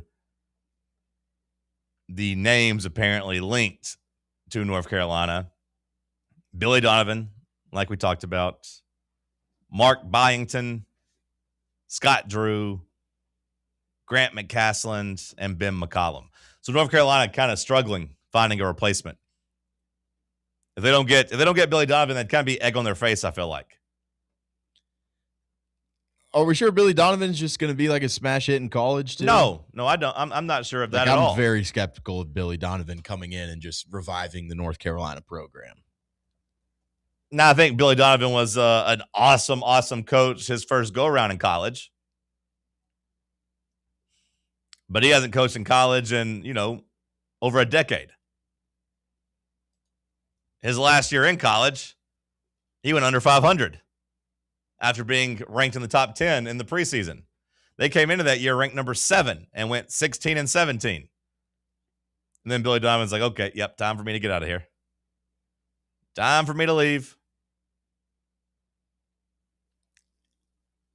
And he's he's really, really average NBA coach, right? I would say he's been below average NBA coach. But also at the same time, to be fair to him, I think he's been at a really, really bad franchise. I think the Bulls suck. The Bulls front office has been terrible. So, I don't know how much blame I can put on his shoes for that. He's 60 years old, so he's still a solid, acceptable age. He's been in my life ever since I can remember watching basketball, really. And the fact he's only 60 is kind of crazy. Mm-hmm. But yeah, no, I don't know if that's a home run. I don't know if that would fire you up if you're North Carolina. It probably would, just because he's a big name. But yeah, I think there'd still be questions about whether or not he was going to get it done during the transfer portal era. Maybe he'd be a stud. In my opinion, he's closer to a Bill Belichick type North Carolina experience than getting just some smash hit former college coach that's had to go to the NBA for a while. I don't know. I don't disagree. Now, I would say the difference there are a couple things. First of all, like I said, he's over a full decade younger. How old is Belichick? I mean, Belichick's at least 71 right now, right? Old. Yeah, so he's at least 10 years younger. And the other hand, Sam, I would say that Billy Donovan would be going to North Carolina basketball. That you would think would be kind of a machine that could run itself for the most part, to where you're at least a top 25 team. Now, winning championships, that's different, but being in the tournament, being a top 5 or 6 seed, you should be able to do that with pretty much any competent coach. Whereas, of course, Bill Belichick went to North Carolina football. A little bit different. I'm excited for the chaos. I'm excited for the chaos of the transfer portal this go-round. There's some more rumblings out there in terms of Tennessee's own roster. And I don't think anyone's safe. And I do think there's a couple of guys out there that are going to be highly sought after. Because I think we talk about the Rick Barnes culture. I'd say a lot of coaches look at that and say, hey, if we steal some of Rick Barnes' players, maybe by osmosis we get some of that culture. There's been enough talk out there over the last couple of weeks about Indiana coming after some guys on your roster. JP Estrella is kind of a highly sought after free agent right now, which is funny because he's not a free agent, but that's the reality of college basketball. In 2026, everyone is a free agent every year. We'll see if Donald Trump's executive order gets into effect, which is funny that we're in the middle of a war and he's taking the time to worry about the college athletic stuff. But I will say that I do like the whole idea of you just get 5 years to play 5 years and you get one free transfer. That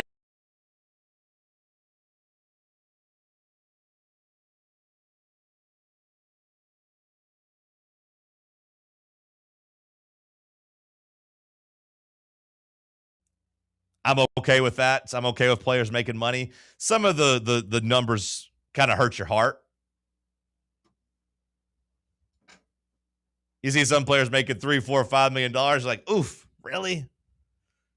But on the other hand, I'm fine with players getting paid, but I do hate the transfer free agency every year. So I do think putting that safety rail up, that guardrail up, would be good for sports overall.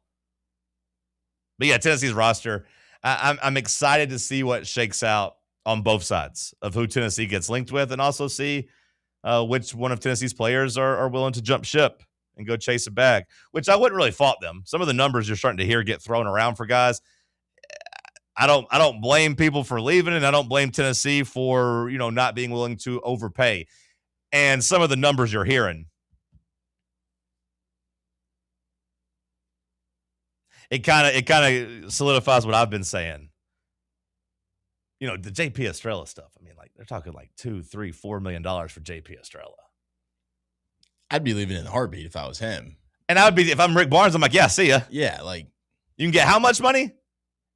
How many million? All right, brother. Appreciate you. I'll pray for you. Good job. Let's go get a mid-major guy for cheaper that can probably play at the same level and be hopefully more reliable when it comes to getting on the court. But like that ties into what I've been kind of cautioning people. All the numbers are out there where people are saying, hey, Rick Barnes is getting extra $1 million. This roster is going to be a $14 or $15 million roster, and everybody gets fired up because it was only like 8 or 10 last year. And I'm like, yeah, but you got to keep in mind the cost of the brick has gone up. You're spending $600,000 on a house, but really it's still a $400,000 house. Still a nice house. Still better than the alternative, but just because you're paying the extra $200,000 for it doesn't actually make it a better house. So if Tennessee's paying $14 or $15 million for their roster, and it looks a lot like last year's roster because everybody's just gotten more expensive, that's not really an improvement. You know what I mean? I can overpay for this house. It doesn't change what the house is. So just because Tennessee is going to have some extra $1 million to throw around doesn't mean that it's going to be a $15 million roster from this year. Because yesterday's price is not today's price.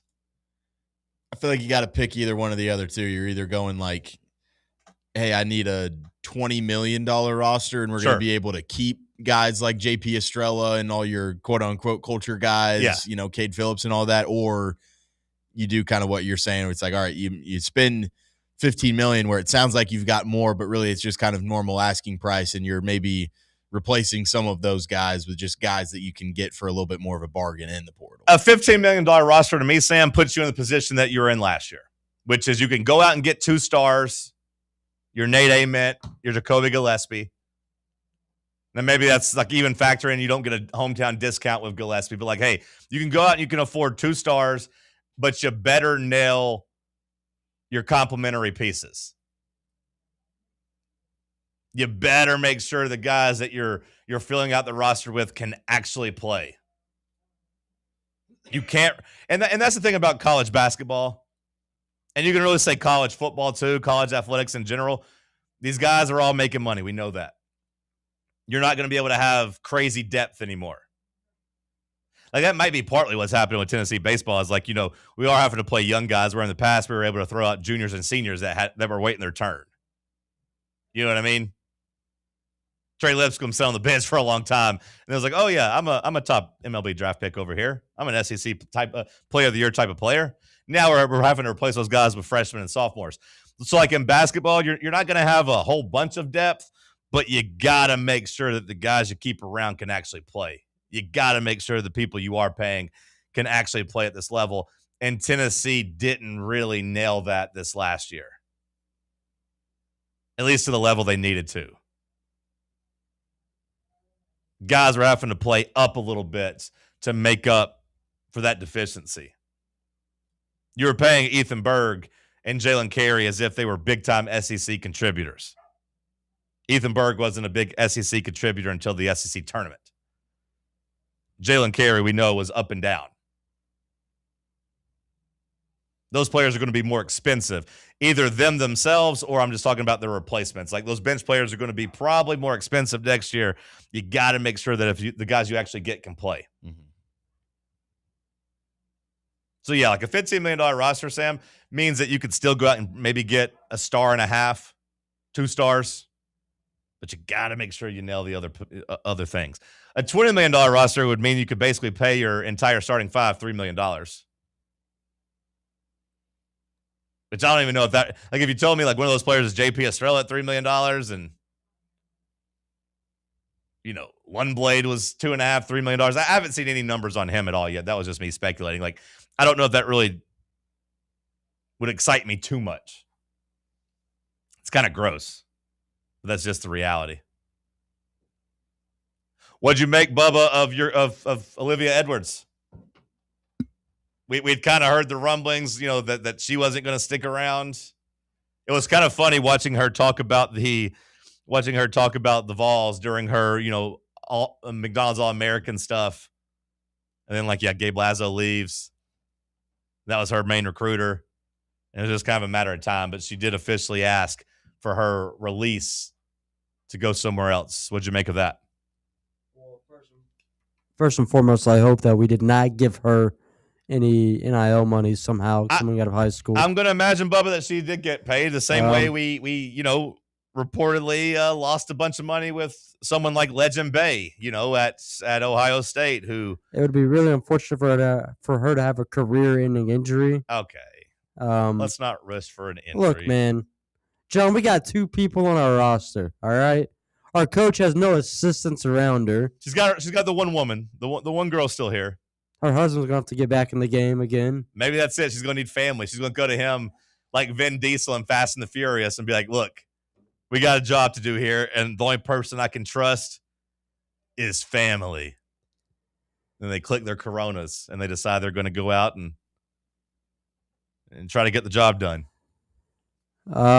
Also, that does not scream leadership qualities to me. Which part? For Olivia Edwards. You come in here, you have the understanding that you will be looked upon as the top personnel. All eyes will be on you. I understand maybe if you want to win, that's one thing. I completely understand that, right? But also, like, to be able to commandeer your own team and to stand tall in a time of turmoil might tell a deeper story when it comes to Kim, even though, as we heard, that Lazo was her top recruiter, so maybe stuff is still happening, you know, with the assistant coaches. Because also, how snaky was that of him, you know, to still take the UCF, you know, job just like that. So to kind of take the LSU job and then go to the UCF. I mean, I don't know what he told Kim Mulkey. We've seen that before with, like, in the NFL. You know, the Titans kind of did that with Brian Daboll, where it's like, hey, I agree to be the offensive coordinator unless I get a head coaching job. I think that's kind of understood. You might call it snaky, and he's been kind of accused of being, you know, kind of. It did happen with the men's team, though, with Amaro Morgan, who was at Florida State for 2 weeks, and then. Yeah.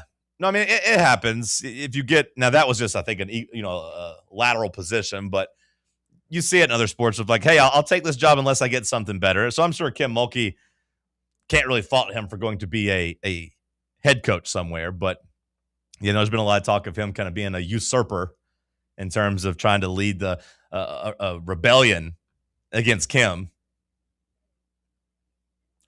I don't know if I have a problem with Olivia Edwards. I mean, I know you said it's like lack of leadership.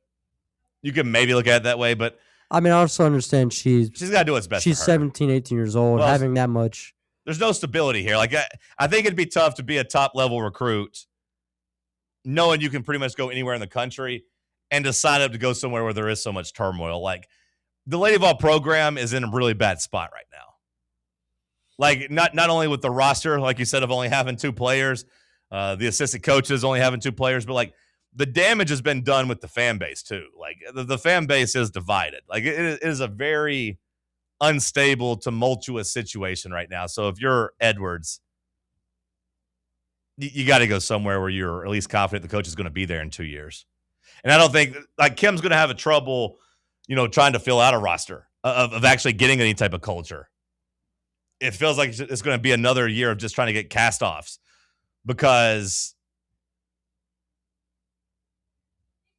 it's not like a guarantee she's going to be here in 2 years. You know what I mean? So if you're a sophomore or junior, why would you transfer here? Now, maybe that leads to what we were talking about last week, Sam, where you just go out and you just get a bunch of scrappy mid-major girls that are juniors and seniors that just want to come play in the SEC and get a good revenue split. Because, I mean, Tennessee is still going to be paying the players some pretty good money when it comes to their revenue checks. Maybe just get some of those girls that are taking a step up in level. Maybe just go out.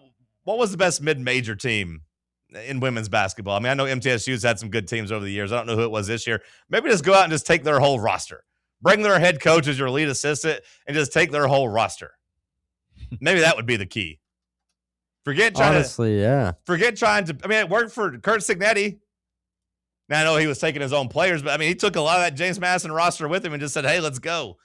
In basketball, that can work. Just go find somebody, hire them, pay them,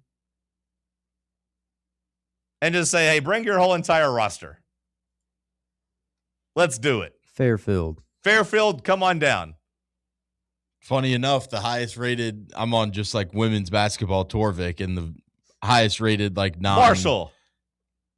James Madison is one of them. I thought you were going to say like her old team at Marshall. All right, James Madison, come on down. Now, maybe James Madison's rolling in the dough. Maybe now they can afford it because like they've gotten all this damn buyout money from their coaches leaving, and maybe some of the coaches are doing some kickbacks, but they got a factory going on over there between Byington and Signetti. Bring the women's coach too. Bring her whole roster. Let's see what happens.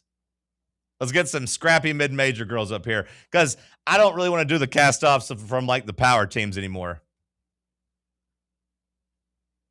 Let's get somebody that's proud to be here. Go ahead, Bubba. We'll go JUCO, John. Call some of the people from the D3 team. Hell, find some NAIA players. I don't know because it does seem like scary hours for Coach Kim trying to fill out this roster. And like Olivia Edwards saw and all the freshmen saw,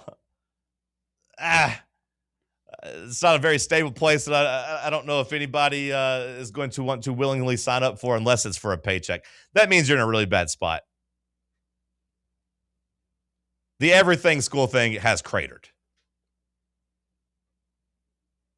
Softball, I know they've lost a couple games. They're still in a really good spot. Not worried about them. Everything else, we're talking panic meter, I'm a little worried about. We'll go through it sport by sport coming up next. Stick with us. Can't get enough Fan Run Radio? Download the free Fan Run app and take the best Tennessee sports conversations with you wherever you go. Fan Run Radio, the flagship station for Tennessee fans. This ain't no wishy-washy, limp-wristed, kale-eating, half-ass sports radio station. We're your in-your-face, truth-telling, say-it loud, flag-waving, face-painting, hardcore, bring the noise, causing a ruckus, don't give a damn sports station. Sports talk that doesn't just hang up and listen. For the fans. This is Fan Run Radio. Get some. Blackford Veterinary Surgery Referral specializes in surgeries not regularly performed by your pet's general veterinarian. They're currently accepting referrals from vets all across the country. With their newly renovated state-of-the-art surgery center and highly trained staff, clients can rely on professional and thorough care. If your vet says that your pet needs surgery or rehab, ask for a referral to Blackford Vet and let them get your best friend back on its feet. Located conveniently in West Knoxville. For more information, visit blackfordvetsurgery.com. Hey Knoxville! Surfside iced tea and vodka, made with real brewed tea, is only 100 calories, 2 grams of sugar, with no bubbles and no troubles. That's right, zero carbonation, so it's easy to sip and enjoy. Headed to a game day or party at a friend's house? Bring an iced tea or lemonade variety pack from Surfside, or try their green tea and new raspberry tea vodka. Find the can with the sunset stripes this season. Surfside iced tea and vodka, sold at bars, restaurants, and stores near you. Surfside iced tea and vodka, sunshine in a can. Must be 21 or older. Enjoy responsibly. Welcome to Axle Logistics, where excellence isn't just a goal, it's an energy. As a leading third-party logistics company, Axle is powered by an award-winning culture built on a work hard, play hard mentality. Here, the drive for success is contagious and hard work never goes unnoticed. Whether you're just starting out or looking to level up, Axle Logistics is the place to launch your career. Join us and take your ambition to the stars. To learn more, visit axlelogistics.com. Hear that? That's the sound of your life. Perfectly imperfect. Beating in rhythm to the world you've created. But every time you drive after drinking, the music gets drowned out. Your life sounds pretty great. Don't let a buzz ruin it. Buzz driving is drunk driving. Don't drive buzzed. A message from NHTSA and the Ad Council.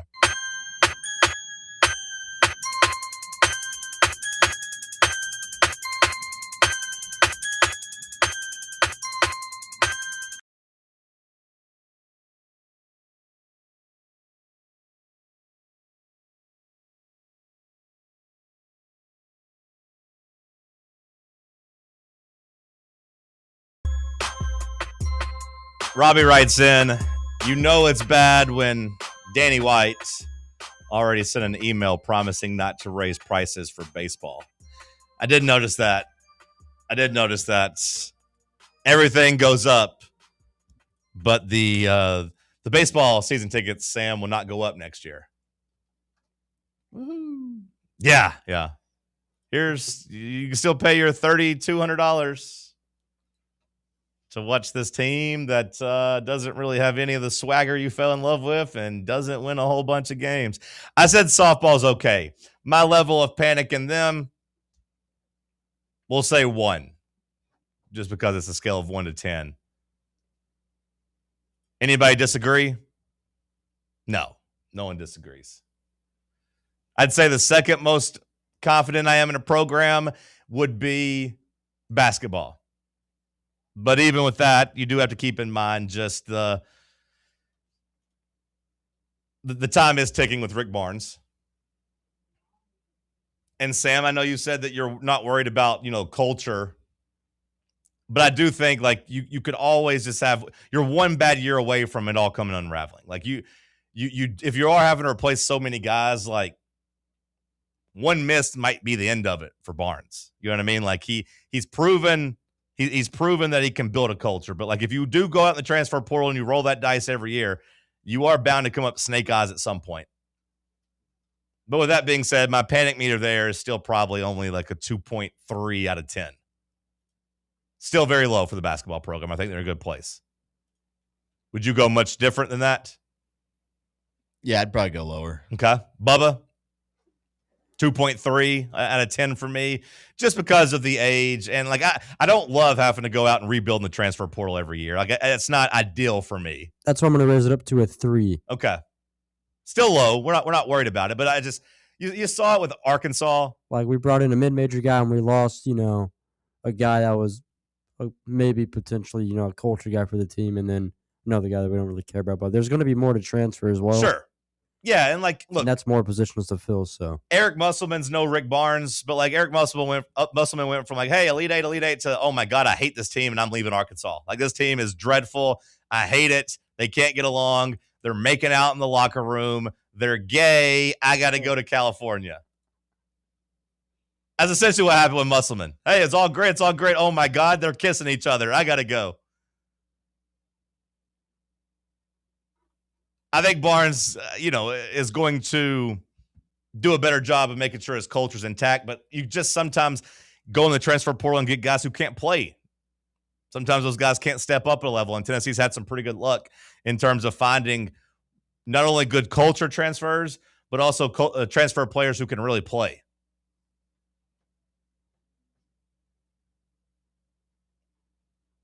Football. Bubba, what's your panic meter for football right now? 4. 4 out of 10? Yeah. Sam? Probably about there. Okay. You're a little bit lower than I am on this one. Like a low 4 for me. Okay. Yeah, I was just putting you at 4.0. Unless otherwise specified, Bubba. Yeah, I mean, I think it's crossed that 3.99999 threshold. Okay. But so you're just right there. We'll round up to 4. Yeah, like whenever we're talking about it, I think I'd put mine at like 5.1. I think I'm more worried than not, just in the sense of like the football stuff's documented. You know, we know it's been kind of a roller coaster of okay season, great season, okay season, great season, okay season. If you follow the trend, we should bounce back and have a great season. But like we've also talked about, like whoever you decide to play quarterback this year is not going to have any experience. How high realistically is the ceiling of a team playing a completely inexperienced quarterback? Many people would say lower than it needs to be. You also, the longer you're on that ride, the more that you know it is important to maintain a certain level. Josh Heupel's been here a long time now at this point. Last season was a little disappointing. What level does he have to get to kind of keep this thing rolling? That'll be a question we talk about all offseason. And thanks to this baseball team, we might not have much of a bridge between now and football talk. But like Sam, just as we sit here now in April, how many wins does Tennessee football need next year to make you feel solid? 7, I guess. 7. But I think the weird thing for me is that I think it's more player evaluations than team overall, kind of to the point you're making of like, hey, we're playing a young quarterback no matter what that's not going to have much experience.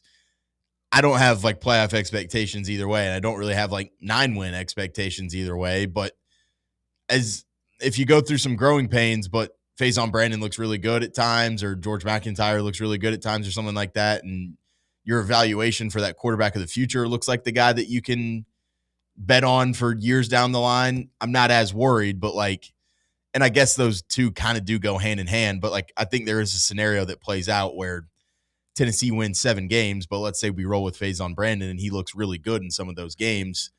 I'm still not like out on the team going into that next year, but if you win 6 games, 7 games, and those quarterbacks don't really look good, then I think you're kind of staring down the gun of the end of the Josh Heupel era. See, my thing, Sam, is that it's hard for me in most years with young quarterbacks. I would say you're right. You can't separate that in year 6. That, but also like you spent so much money in improving the defense that like if the quarterback looks good and you win 7 games, that means something's gone drastically wrong on the other side of the ball. And at that point, me personally, and maybe Danny White, but I think a lot of the fan base would also look and say, that means your style of play just don't work. That's fair too. Like if your quarterback looks good enough and you win 7 games, it means your defense just cannot be out there because you're keeping them on the field too long or whatever. Like whatever you're doing on the defensive side with recruiting and developing, it's just not working. So for that reason, 7's too low. I think most people would say you really need 8 wins here to feel good about the program. 7's fine in year 1.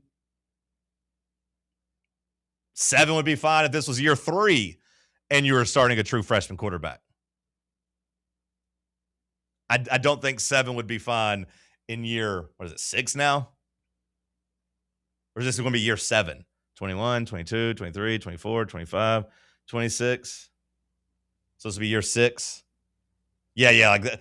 It's hard for me to think 7 would be good in that spot, especially when you consider like the rest of the team should be pretty talented on the offensive side of the ball. You might have a top 3 receiving core. As long as Ori Williams is as good as everyone's acting, your tackles should be pretty good. Your offensive line should be pretty good. Did you see the stuff on Friday? Like, you see the rumblings now, talking about transfer portal guys and culture and bringing in guys and hoping they pan out. Chaz Coleman already kind of on the hot seat, the big Penn State prize. Maybe I would assume your highest paid transfer portal acquisition. Maybe the highest paid player you have on defense. There's already rumblings out there of him having to kind of get it together. Got to practice better. Got to kind of be bought in on the team. That's some cold water on any like optimism for me, because you're going to need him to be really good on the defensive side of the ball if the defense is actually going to take a big step forward. I don't love that you're already getting like concerns about him. Good news is no spring transfer window, so you're kind of stuck, brother. Better figure it out. But yeah, I go maybe a 5.1, maybe up to a 5.5.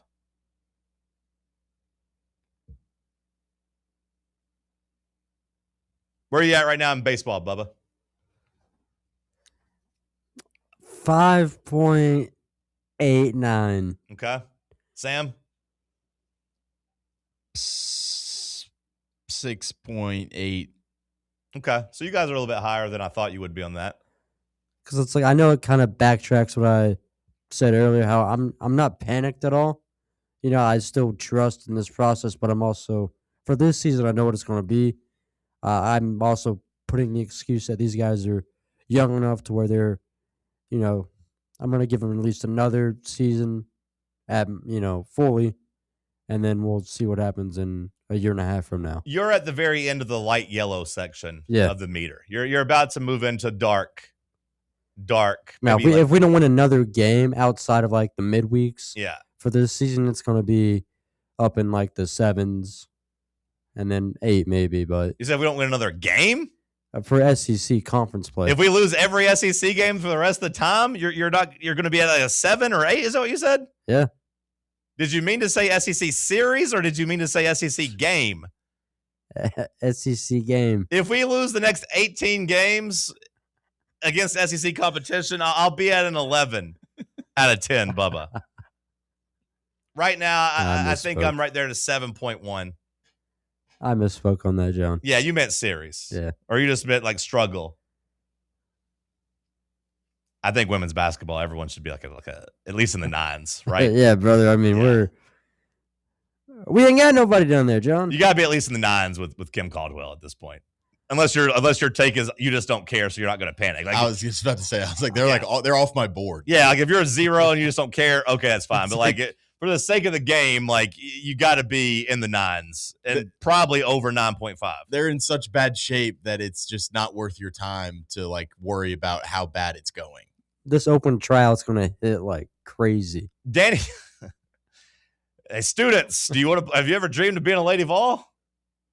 Who the hell are the men's like team? Like they have like a men's scout team that gets to practice with them. I've really wanted to be a part of that because they kept advertising that throughout my time there. You could probably go play right now. My Bubba. brother's roommate in college did that. Yeah, I mean Houston did it.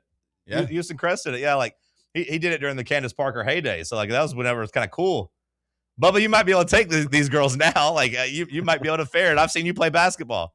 You might be all right out there. It's just Bubba playing one-on-one with that one girl that hasn't transferred yet. Well, when you put it that way, it's probably not going to be okay. But, like, you get Bubba and, like, 4 teammates out there, they're going to beat her for sure.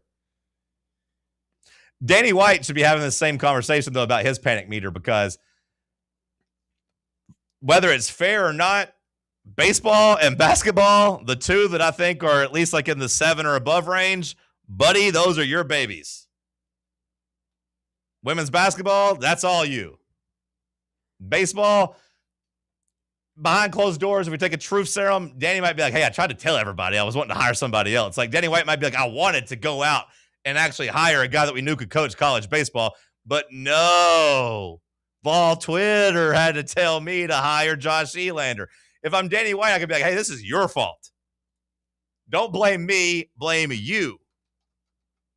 The thing is, Danny White's not going to get to do that because of the whole Tony Vitello thing. So, like, hey, Danny White, women's basketball, baseball, how's the meme go? Figure it out. Hour 2 in the books. We'll kick off hour 3 with some headlines. Stick with us.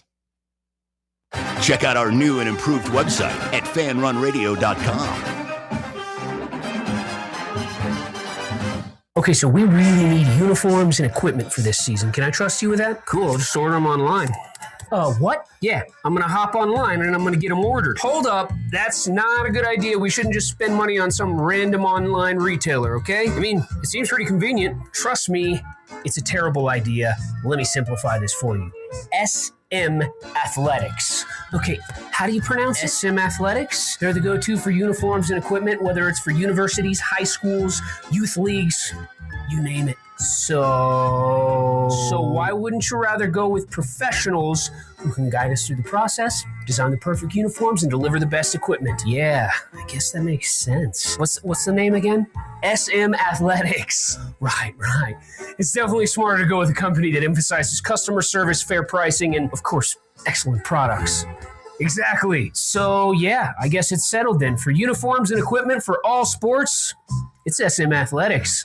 At Knoxville Insurance Group, they understand the challenges many consumers face when searching for insurance coverage. That's why whether it's for you, your family, or your business, they create a coverage plan specifically for your unique needs. Knoxville Insurance Group is an independent firm, which means they aren't beholden to just one insurance company.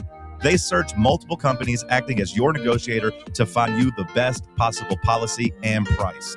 Start a quote in minutes at KnoxvilleInsuranceGroup.com or call them today at 865-694-9788. You're listening to FM 105.7 and AM 1340, WKGN Knoxville and W289CU Knoxville, Fan Run Radio. Are you ready to show off that confident, radiant smile you've always dreamed of? Well, here at Knoxville Smiles, we're ready to turn your dream into a reality. At Knoxville Smiles, we're more than just a dental practice. We're your partners in achieving optimum oral health.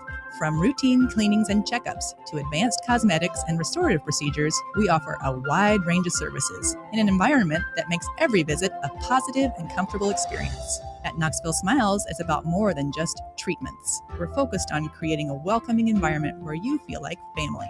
Our state-of-the-art facilities are designed with your comfort in mind, and our friendly staff is always ready to address your questions and concerns. Don't wait any longer to achieve a beautiful smile you deserve. Schedule your appointment at Knoxville Smiles today and take that first step towards a healthier, happier you.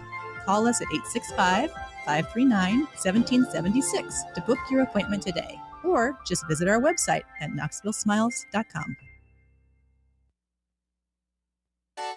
Citizens National Bank.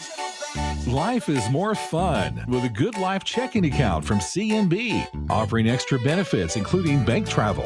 Travel with CNB to well-known travel destinations. They do all the planning so you can have all the fun. Isn't it time for you to start living the good life? Contact CNB today. Citizens National Bank. Banking never felt so good. Member FDIC. Round 3. The world's greatest radio show. The world's greatest radio show in Tennessee. Power Rankings, Tuesday Trivia. John Reed and Cody going wild, no Olivia. Wood grain on my leather seats. I got the whole team eating like I'm Johnny Eats. Morning booming from 7 to 10, ayy. Talk sports while I'm chewing a Zen, ayy. Talk sports while I'm riding to work. All the ops take a ride in a hearse. East Knoxville. Morning booming from 7 to 10, ayy.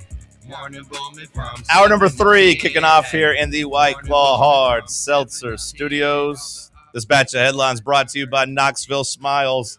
Don't put off your dental visits any longer. Go visit the folks at KnoxvilleSmiles.com. Let them get in your mouth. Now open until 7 p.m. on Tuesdays and Thursdays. Smile brighter with Knoxville Smiles. Hour 3 headlines. What you got, P-Team? With the Buffalo Sabres ending a 14-year playoff drought, the Jets for the NFL have the longest playoff drought of any major sports organization at 15. The NBA's Charlotte Hornets are at 9, and MLB's LA Angels are at 11. So they're kind of close, but the Angels, goodness gracious. The Jets stand alone at 15. The Hornets should end their drought this year. They'll have to likely go through the play-in to do it, but I do think I'd take them to win the play-in to at least get one of the 2 spots. Behind them, I think, is the Spurs. Well, the Spurs clinched. 6, well, so. the Spurs did have a long drought, but they clinched this year. Well, bad bad for the Jets. I'd say, yeah, Jets 15 is crazy, especially in the NFL. Like in baseball, I could see it, like, just because payrolls are so different. If you just absolutely suck and refuse to spend money. But like You the got a NFL, guy in the farm system too for like 7 years. Right. I mean, like the Pirates are pretty bad for a good stretch of time. I mean, like the Rays were really bad up until like the end of the 2000s. That one at least makes a little sense because, you can just refuse to spend money. In the NFL, you don't. In the NFL salary cap, and you get rewarded for being bad with high draft picks. The fact they haven't made the playoffs in 15 years. So that's what, 2009, the last time, I guess, when Sanchez took them to the AFC Championship? Mm-hmm. And they got smashed by the Steelers? That's crazy. It's also crazy that was 15 years ago. And that'd be 2011. I can't do math. Because it's 2026. 15 would be 2011, not 2009. Aaron Glenn's got a tall task ahead of him. Geno Smith, Yeah. he said, is going to be the guy that's going to bring them back to the promised land. Okay, we'll see. Ain't got to promise much in that line. Hey, Bubba, I got a pretty good idea. It's going to be 16 straight years without making the playoffs. Now, I'm not sure they'll get to 17 because you guys did give them some extra draft picks. Yeah. The Colts did set the Jets up with the get out of jail. I think it's just maybe we felt bad, and that's why we're doing this. Maybe. Yeah, 3 draft picks for Sauce Gardner. Yeah, that sounds good. 2 first-round picks. Yeah, for sure. All right. Here we have 2 questionable headlines here. We have golf instructor Butch Harmon saying that Trump does not fit the model of an Augusta National member, yet he is not a member of Augusta National himself. And then boxer Jake Paul threatens to do blackface in response to Drewski's whiteface. I saw that video. So he's sitting there with Theo Von, and they're talking about it. And he's like, I'm going to do blackface. And Theo Von's like, I don't know if that's a good idea. He's like, maybe if you had a couple black people in the video with you, that would be okay with it. You like maybe if you got Drewski in the video, or they said, or Charles Barkley, poor Charles Barkley gets lumped into that. And Jake Paul's like, nah, I don't need anybody's permission. They did whiteface. I'm going to do blackface. Whenever I heard it, I was like, you know what? This would be a good test of like what's cancelable or not. I kind of want to see it happen. I mean, he's going to be like, I can't find any costume professional to do it. Well, when he does, he's going to do it in a very non-funny way. That'll be ultimately the undoing of him. I think he should do it so we can officially just get one of those Paul brothers out of here. I don't think that'll do the trick. I think there'll be plenty of people that says, "Yep, fair's fair." Drewski did it first. It might get the Paul brothers more fans if they do it. I kind of want to see what'll happen.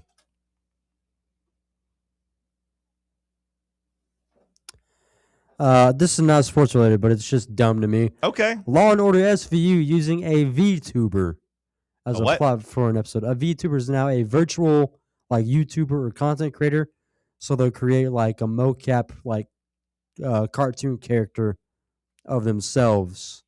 Instead of them being on camera, it's now this like cartoon character. It's a trend that's taken over in like the content creation of YouTube in the streaming world. Sure. But now it's making its way to Law and Order SVU. What do you mean it's making its way to it? Like they're going to do a whole episode based around it, or like the episode's going to be those characters as VTubers, or like a VTuber is going to get murdered? Well, a VTuber was assaulted in various manners, and now they're trying to like in real, like he got assaulted like in his quote unquote real life, or like on his VTube stream. I do not know. I'm trying to read the synopsis for the episode. I'm going to guess is they don't try to solve like a cyber crime, but maybe. In a positive light, a baby was born at Rogers Place during the Oilers and the Golden Knights game. At where? Rogers Place. What's Rogers Place? Just this fight on the street. Is it not Rogers Place? because Rogers Center's up there for the. I don't know what the hell you're Oilers. talking about. Edmonton Oilers. Is that the name of their arena? I think so. They call their arena Rogers Place? The Rogers Center, maybe. I mean, Rogers Place sounds cool. I mean, I didn't know if that was like a bar nearby or something, though. Like, I didn't know what the hell you were talking about. Oh, okay. Yeah, I think it is like the Rogers Center, like Sam said. I've heard of that before. So a baby got born in a sports arena. It's just called Rogers Place. I thought the Rogers Center, I think, is for the Blue Jays. Yeah, that's just the Blue Jays. It's just the Rogers Place. Rogers Place. But yeah, but they say a baby was born there, but they can't give any details. So I don't believe it. That's kind of cool. Maybe that can have them break through. Rogers They Place. did lose whenever like that happened, though. They lost? Yeah, they lost 5-1 that night. Poor baby. Lost 5-1? Yep. Oh, no. A very unusual thing happened as a Kentucky men's tennis player, Eli Stevenson, did something I don't think that's ever really happened before, where he jumped over the net to spike the ball, as I guess the backspin caused it to kind of like somehow go back like previous over the net. Yeah. And yeah, I guess it's legal. He jumped over the net? Yeah, so he completely cleared the net, didn't touch it. And, you know, and then just smashed it down? Yeah, his body's on the other side of it, and he just Yeah. did that. And somehow it's legal. Who is this? Eli Stevenson. I want to Google this. Eli Stevenson. With a PH. Okay, thank you for the clarification because I did V. Stevenson tennis net. Let's see what happens here. I've seen the ball like have backspin and bounce back over, and then like just kind of like flick it down. I don't think I've ever seen him jump over. Let's see here. I saw this highlight. It was wild. I'm watching it. He clears it. Interesting. I didn't know that's even remotely legal. I knew that you could reach over the net if you didn't make contact with it. Honestly, credit to him for knowing the rules. Yeah. For being willing, for going all out and doing that. Like, credit to him for not being hesitant at all. Now, I do think, and no, that player probably would have been able to get to that. I was going to say that I don't know if the player would have been able to get to that ball, but it was a pretty high, slow bounce. Okay, that's a good headline, Bubba. It led me to that video. In the world of basketball, while Jaden Ivey was reportedly preaching on the streets, JJ Redick was saying that Dallas scanned the wrong area for Austin Reeves. Wait, I said what? JJ Redick said that apparently, like down in Dallas, they scanned the wrong area of Austin Reeves, causing a misdiagnosis. Oh, so they are saying he's misdiagnosed? In some capacity. Does that mean like he's hurt worse or hurt less? Because like Luka's going to Europe. It was a bad weekend for the Lakers and LeBron James. I mean, LeBron James battling with Memphis. Some people are calling this karma, that now his two best players, his two best running mates are hurt and, might, depending on the diagnosis and depending on the second opinions, I guess, might miss the first round of the playoffs, which I got to say, if they miss the first round of the playoffs, they will miss the playoffs because the Lakers will go home. Because when you take Austin Reeves and Luka off of that Lakers team, oof, they suck. Apparently, he's been diagnosed with a grade 2 left oblique muscle injury and will be out the remainder of the regular season.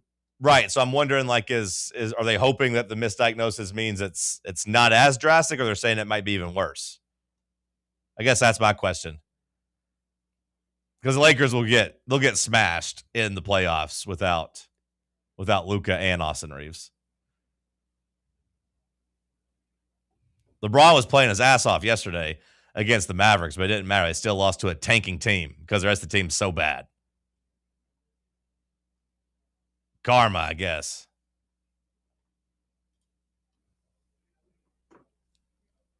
All those injuries where you travel to Europe for treatment are crazy to me. Yeah, well, apparently, like, you've heard of that for a while where guys would go get like their knees done because they have, less strict rules about like blood replacement and all that.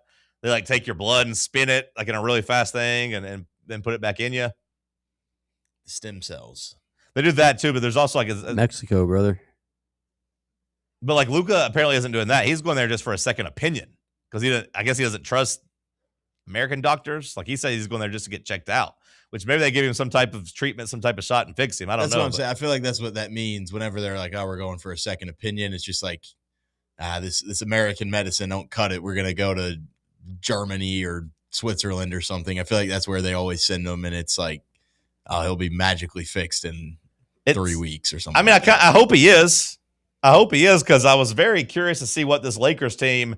And look, I mean, I want to see LeBron in the playoffs, but like I want to see LeBron in the playoffs with a fighting chance.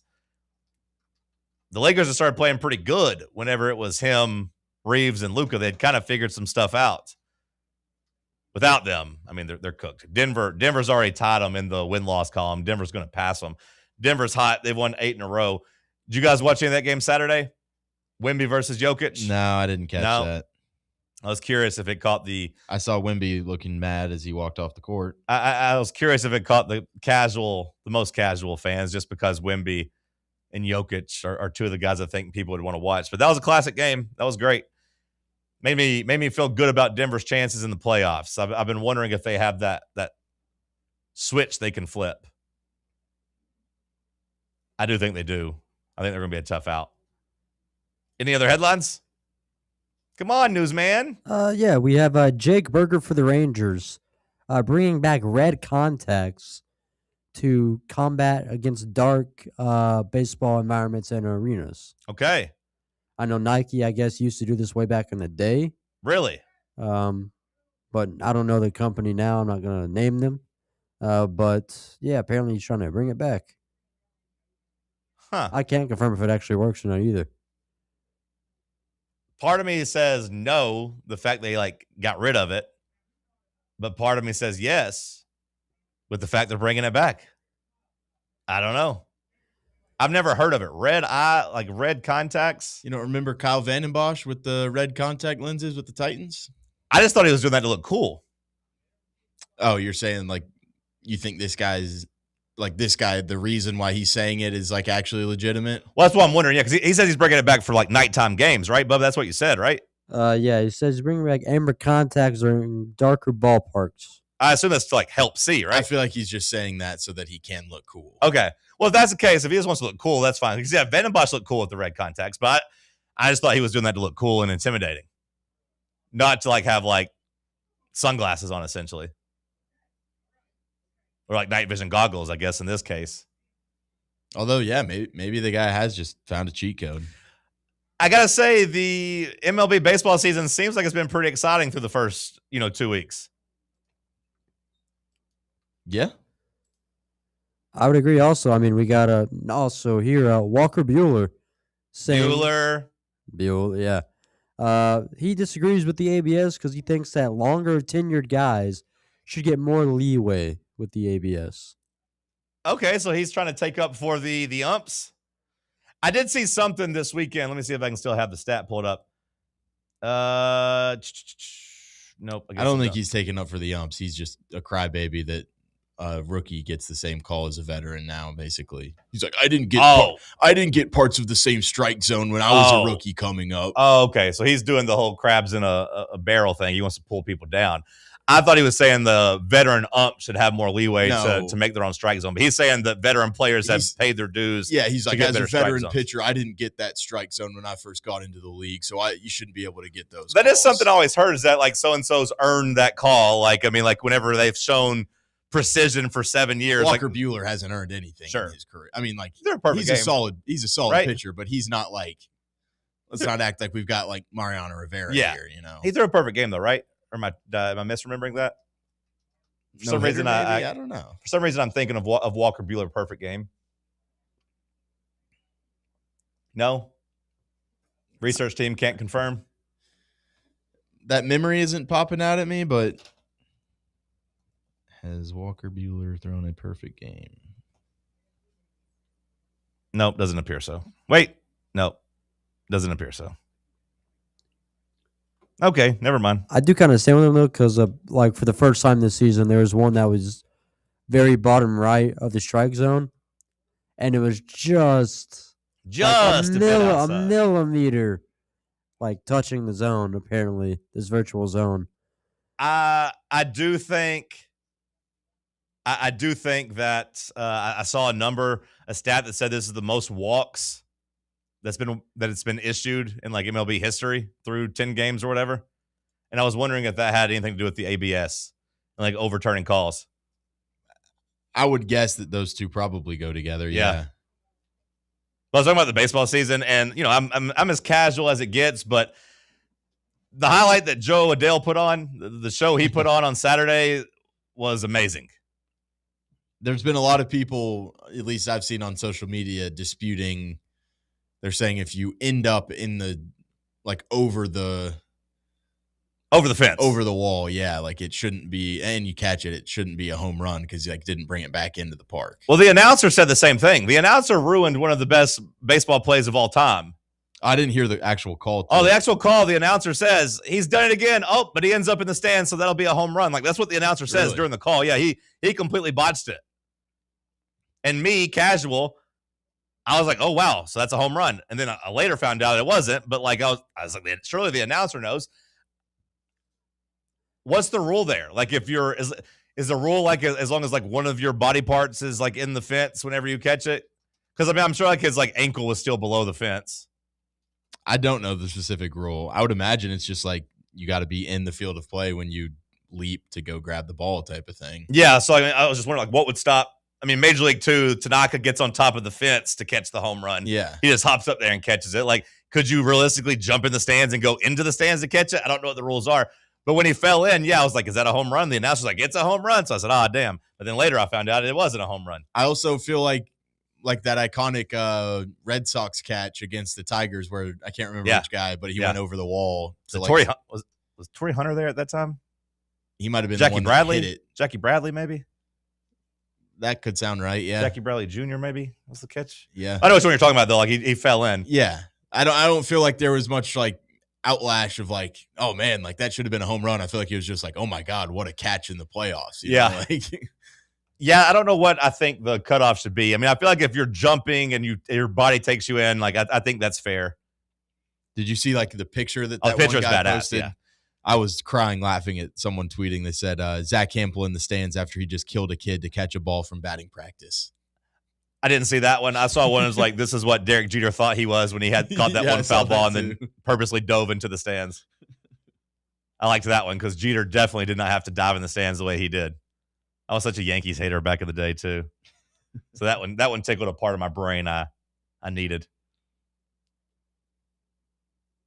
But like, those are superstar plays. I know Adele was robbing some home runs last year too, but doing 3 in one game. Did you see the Mariners whiteboard for Sunday? No. It was like somebody had posted it. I guess a reporter, it was in the clubhouse, or maybe somebody else had sent it. It was like the Mariners strategy is like, don't hit the ball to Joe Adele. Like, I like that. Yeah, they were having fun with it because the crazy part to me was that it was a 1-0 game. Yeah. Like it was 1-0 and he robbed 3 home runs. Just the most important play 3 times. Yeah. I mean, like to protect the lead. It wouldn't have been near as cool if it was 7-2 or they were losing, but it was 1-0. He was trying to save that game. FanDuel, I got a bone to pick with them. Well, they robbed me. I don't know if you guys saw that over the weekend. FanDuel twists the knife in, though. They gave refunds to all people who bet on those 3 home runs. If you bet on Cal Raleigh. What? Yeah, if you bet on Cal Raleigh or the other 2 players, I don't know who hit them. Josh Naylor. And you got robbed, they refunded your money. That is so stupid. In bonus bets. Meanwhile, I don't know if you saw, on Friday night, I was completely robbed of a 6th assist for Jalen Johnson.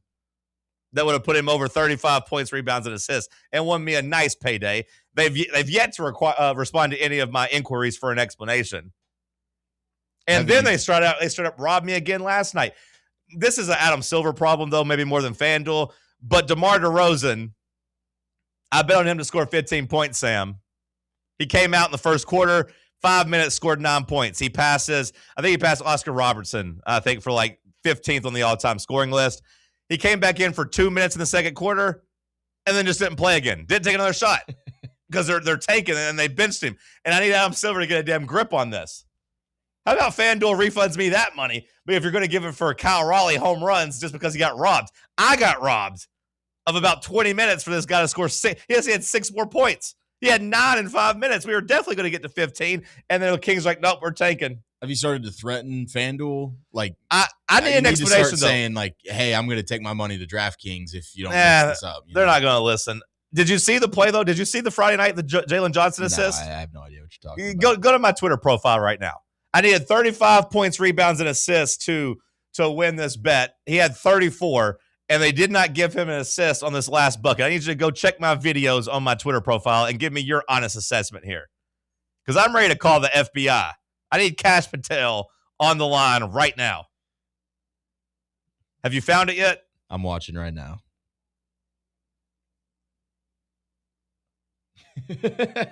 They never credited him for an assist.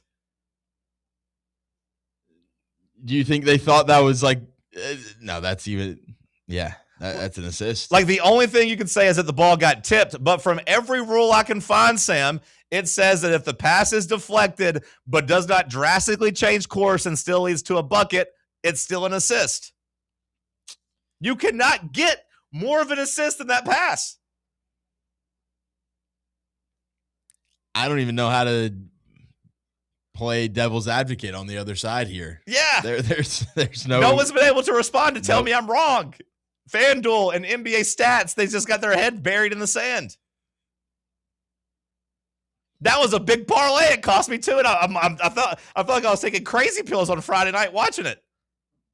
I think you got to get down and dirty, John. I think you got a case here. This would never happen at DraftKings. This would never happen at. Well, no, so this is a DraftKings problem. This is an NBA official stats problem. NBA.com won't give him the assist. I was doing some research online, and like there have been instances where the NBA has overturned and like going back and created stuff, but like typically it says you have to file a complaint and like show the video and show everything that happens. And I feel like the gambling companies have like certain things that like after 24 hours it's final. So like it ain't going to change anything for me. But Bubba, you're watching the video. You're my biggest hater. You're Bad News Bubba, and even you can't look and say that I'm wrong here. I got robbed. Just straight up robbed. I wonder what the arena feed looks like. I guarantee you one thing. If this was in Atlanta, it would have been an assist. The road people have their own stats up there. The road teams are responsible for keeping stats. I guarantee in Atlanta they would have given him an assist. I was straight up robbed. Out of thousands of dollars, Bubba. That cost me thousands of dollars right there in potential earnings. Somebody get Cash Patel on the line. If he's not like celebrating with like the hockey team still or something. Yeah, he's getting ready for tonight's national championship. We'll dive into that next. Stick with us. It's Talk Sports on Fan Run Radio. For the fans, by the fans. This is Fan Run Radio, Knoxville. Are you thinking of buying a home but don't know where to start? Well, call VFL Josh Travis, your local mortgage expert with Foundation Mortgage, based right here in Knoxville. Whether it's your first home or your forever home, he'll keep the process simple every step of the way. To get started, visit mortgagebrokerjosh.com or call 423-312-9777 today. Foundation Mortgage Company, LLC is an equal opportunity housing company. NMLS number 1387311. Located in Knoxville's historic Old City, Barley's offers great food, live music, the best draft beer selection in town, and now your new favorite place to watch sports. Their indoor projector is perfect for any weather, and they've revamped their upstairs area with more TVs to take in all of the action. Their menu features hand-battered chicken tenders, juicy burgers, fresh salads, and the tastiest pizza in Knoxville. You can enjoy their happy hour drink specials daily from open until 6 p.m. Barley's Tap Room and Pizzeria. Your tax refund belongs to you, not an identity thief. Over $6 billion in tax refunds were flagged by the IRS for possible identity theft last year. If you're in a bind this tax season, LifeLock can help. They monitor and alert you to identity threats you'd miss on your own, even if you're careful with your personal information. And if you do become a victim of tax-related identity fraud, LifeLock has U.S.-based restoration specialists ready to help solve your identity theft issue. Plus, all LifeLock plans are backed by the $1 Million Protection Package, meaning LifeLock will reimburse you up to the limits of your plan if you lose money due to identity theft. Let LifeLock help protect your financial info, so all you have to worry about is what you do with your tax refund. Go to lifelock.com, save up to 25% off your first year. The promo code is HERD, promo code HERD, to save up to 25% off your first year. Lifelock.com. Identity theft protection starts here. White Claw is taking hard seltzer to new heights with White Claw Surge. At 8% alcohol, White Claw Surge is a stronger wave of refreshment that doesn't compromise on taste. Available in 4 bold waves of flavor like ripe blackberry, citrusy blood orange, zesty natural lime, and tart cranberry. Check out your favorite retailer in-store and online for the White Claw Surge Variety 12-pack and 16-ounce single-serve cans. White Claw Surge. Please drink responsibly. Fan Run Radio, where Big Orange Country comes to talk sports. Start your morning off with your daily dose of talk sports with John Reed and Cody McClure from 8 to 11. Then it's Tony Basilio from 11 to 1. The Playbook with William Pattison from 1 to 3. And The Drive from 3 to 6. It's 10 hours of hard-hitting local sports radio every day, right here on the flagship station for Tennessee fans. This is Fan Run Radio, Knoxville.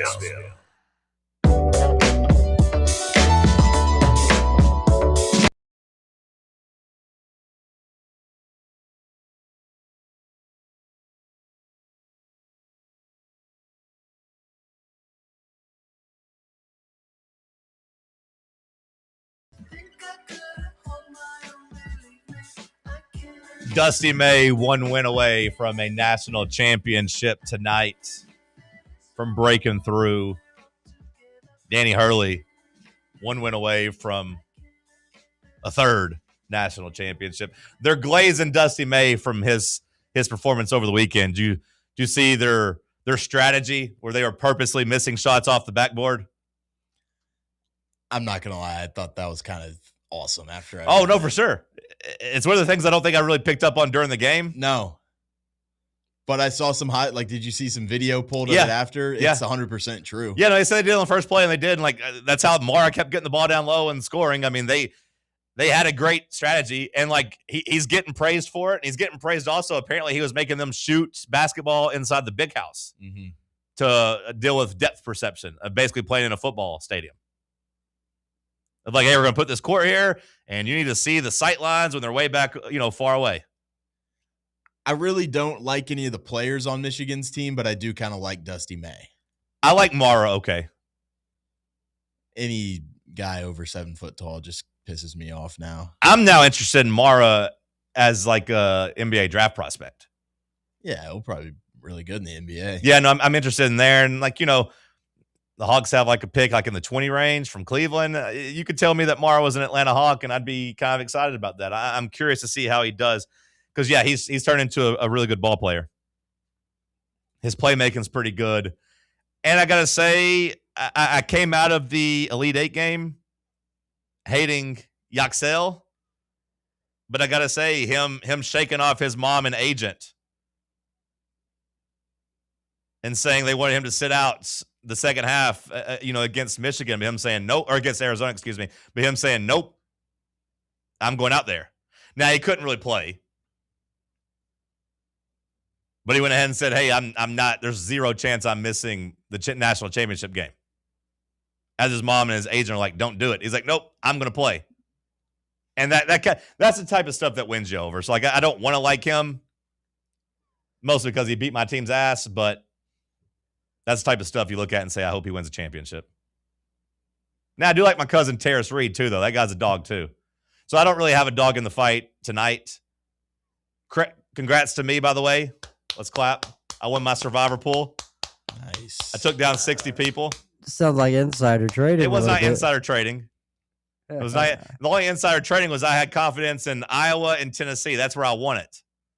Iowa winning in the Sweet 16, and then half the field that was left picked Iowa State to beat Tennessee, whereas I picked Tennessee. That's where the tide shifted, Bubba. The only insider trading was that I'm inside the T because I love Tennessee, and that's why I won. I needed UConn and Michigan to win on Saturday to wrap it up, and they won, and it's wrapped up. Congrats to me. Nice little payday for you. It was a nice little payday. And unlike fantasy football, when I run fantasy football leagues, where I it's a couple months, I'll end up depositing the money into my account. And then, who knows, it gets moved around. But then like every January I have to pay out thousands of dollars. And I overwhelm my Venmo and my PayPal, and I get all these like flags where they're like, hey, stop sending these people so much money. This time I left it in the Venmo and didn't touch it. So when I deposited the $1,200 into my account, it was actually just me getting $1,200. It was nice. And I didn't have to pay out the other, like the bracket pool, because I left that in there too. So yeah, it was nice, Bubba. It was a big win. So Michigan's all right in my book, as is Danny Hurley. So I don't really have a dog in the fight tonight. Michigan opened up as 7.5-point favorites. I think that's too low. You think that's too low? Yeah. Michigan has beaten the hell out of all the good teams they've played. Some people were worried about them peaking too early. I think you can put that to bed. And also, I don't know how you guys felt, but watching Michigan beat the hell out of Arizona the way they beat the hell out of us made me feel a little better about how they beat the hell out of us. It just made me upset, though, because it's like, why do we have to run into a buzzsaw, man? We're cursed, but I think this is one of the curses that we asked for. This is like the Red Sox trading Babe Ruth, and they got cursed because of it. Yeah, you shouldn't have traded. You shouldn't have traded Babe Ruth. We should have taken care of business when we played Loyola or we played FAU. The bracket broke our way 2 times, and we didn't kick the door down. So, I'm not one of those Tennessee fans that cries about running into a buzzsaw the last 3 years. It sucks. Playing Zach Edey sucked. Playing a better version of your own team in Houston and just not playing well sucked. Houston probably should have won the national championship last year. And then Michigan this year, yeah, they were the championship favorite pretty much the entire year, or at least past Thanksgiving. That sucks. But we got to play FAU, an 8 seed, in the Sweet 16. And we blew it. And all we would have to do is beat a mid Kansas State team to get to the Final Four, and we blew it. So I can't cry, woe is me there. The only thing about that buzzsaw talk, Bubba, the only thing that makes me mad is I would have liked a fair game call against Purdue. There's no way you could tell me Zach Edey didn't foul one time during that damn game. You know what I mean? But even going up against that Purdue team, whatever, roll the ball out. But I would have liked at least one foul call. I'm coming to terms with that now. The fact that he's struggling to stay healthy in the NBA, so yeah, his time's come for him. Yeah, but I will say he's been really, really good in the NBA when he's actually gotten to play. I don't know how injured he actually is versus the Grizzlies have just been tanking, so they haven't been forcing guys back. But he's gotten off to a slow start there with 2 years, 2 injuries. The only thing I cry about that one is there's no way you could tell me he didn't have a moving screen, an elbow, make contact with their shooters one time. No chance. As many times as he spins around and hits people when he's driving, there's no way he didn't have one foul. But otherwise, you just got to tip your cap to Michigan. They just beat the hell out of you. Unlike other years, though, I don't think we would have beaten Arizona. I don't think we would have beaten Duke. I don't think we really would have even beaten UConn. So it's not like I'm the one team we couldn't beat got us. I don't think we were a Final Four team against pretty much any of the other top seeds either. You got a dog in the fight tonight, Sam? You rooting for anybody? Yeah, I'm rooting for UConn. For UConn? I don't like that Dan Hurley's capitalizing on the headbutt. He's doing it now with everybody. I love it. He's trying to use it to be it's not a lovable. headbutt, it's a nuzzle. Yeah, he's trying to do it now to be lovable though. He's doing it with Dusty May before the game. I'm all right, relax. When he was doing it with Did you rub foreheads with Dan Hurley? There'd be a lot of bald power. I'd like to go ahead see if he actually wants to headbutt. You'd hit him like a battering. Yeah, let's do a little ram action. Let's be 2 rams out in the wild. Let's see who wants it more. Mm-hmm. Headbutt me. I'd like to do that with him, tough guy. I do respect him though. Although it was a little creepy when he was doing it to the sideline reporter. Someone said that counts as a body. That counts as them making love. And I was like, you know what? I kind of agree. That was pretty intimate. If I was her husband or boyfriend, I would not like that. Why did you nuzzle up to that man? If I was Dan Hurley's wife, I don't think I'd like it. Why did you nuzzle up to that woman? Got to win. I did appreciate Hurley coming out and saying, hey, we're not here for Final Four watches. We're here for rings. That's all they do. Yeah. Y'all take the juggernaut all you want. UConn's never lost in a championship game. Yep. I feel dumb. I feel dumb. UCLA gave them a good game, but at least for 30 minutes or so. But I undervalued just Dan Hurley's championship moxie and his tournament coaching. Like 3 times he's made the championship. And we talked about it even before the tournament, Sam. Like last year against Florida, they gave him the best game. Maybe if you had put them against anybody but Florida, they would have been back in the championship again. Maybe. I don't know. But he is a tournament coach. I heard something that they have like 4 losses outside of the Big East over the last like 2 or 3 years or something like really? that. They just haven't lost. I mean, that checks they just out. Beat everyone down. Yeah. That's not, just a Big East team that can see them. And much like our baseball team, maybe they just get complacent against some of the Big East teams because like, we're better than them. Who cares? Now they deserve to be complacent because they are championship teams. They've proven enough where it's like, hey, we can have a night off. It'll be fine. When it's go time, we'll win. Hell, they lost. St. John's beat their ass in the Big East championship, which is kind of interesting. I saw people pointing out both Michigan and UConn lost right before the tournament. People saying the reset loss might have been good for both programs. Bubba says a 7.5 is too low. You're rooting for UConn, but do you think 7.5 is too low? Do you think they can actually win this game? Or do you think it's too high, I guess, on the other side? Do you think UConn can win this game and keep it close? Because I'm kind of bracing for a Michigan beatdown. I hope we can keep it. I hope they can keep it close. I'm a UConn fan, but I don't know. I think it's the best big game team like in college basketball ever. Yeah, no, it is. They have one Final Four loss in program history, and look, they had Donovan Clingan, so like they're not rolling out there with being completely overmatched, but they went up against a big force down low too, and Edey, and they had a pretty good game plan for him. So I imagine they're going to know how to defend Mara. And with Yaxel being limited and limping around, like it does kind of make me think UConn has a good chance. But like I don't think I would take the plus 7.5 points. Because I'm taking UConn outright. Either I'm taking UConn outright or I'm betting Michigan in the points. Like I don't think I'm taking the 7.5. Like this is one of those games where I feel like you have to think that the underdog can win because Michigan is a freight train, and I think if you're relying on UConn to win, it's because you think UConn is clutch and Michigan's going to choke. And if you think that's the case, you might as well take the money line because if Michigan plays good enough to win, they're probably going to play good enough to blow them out. It's kind of how I feel.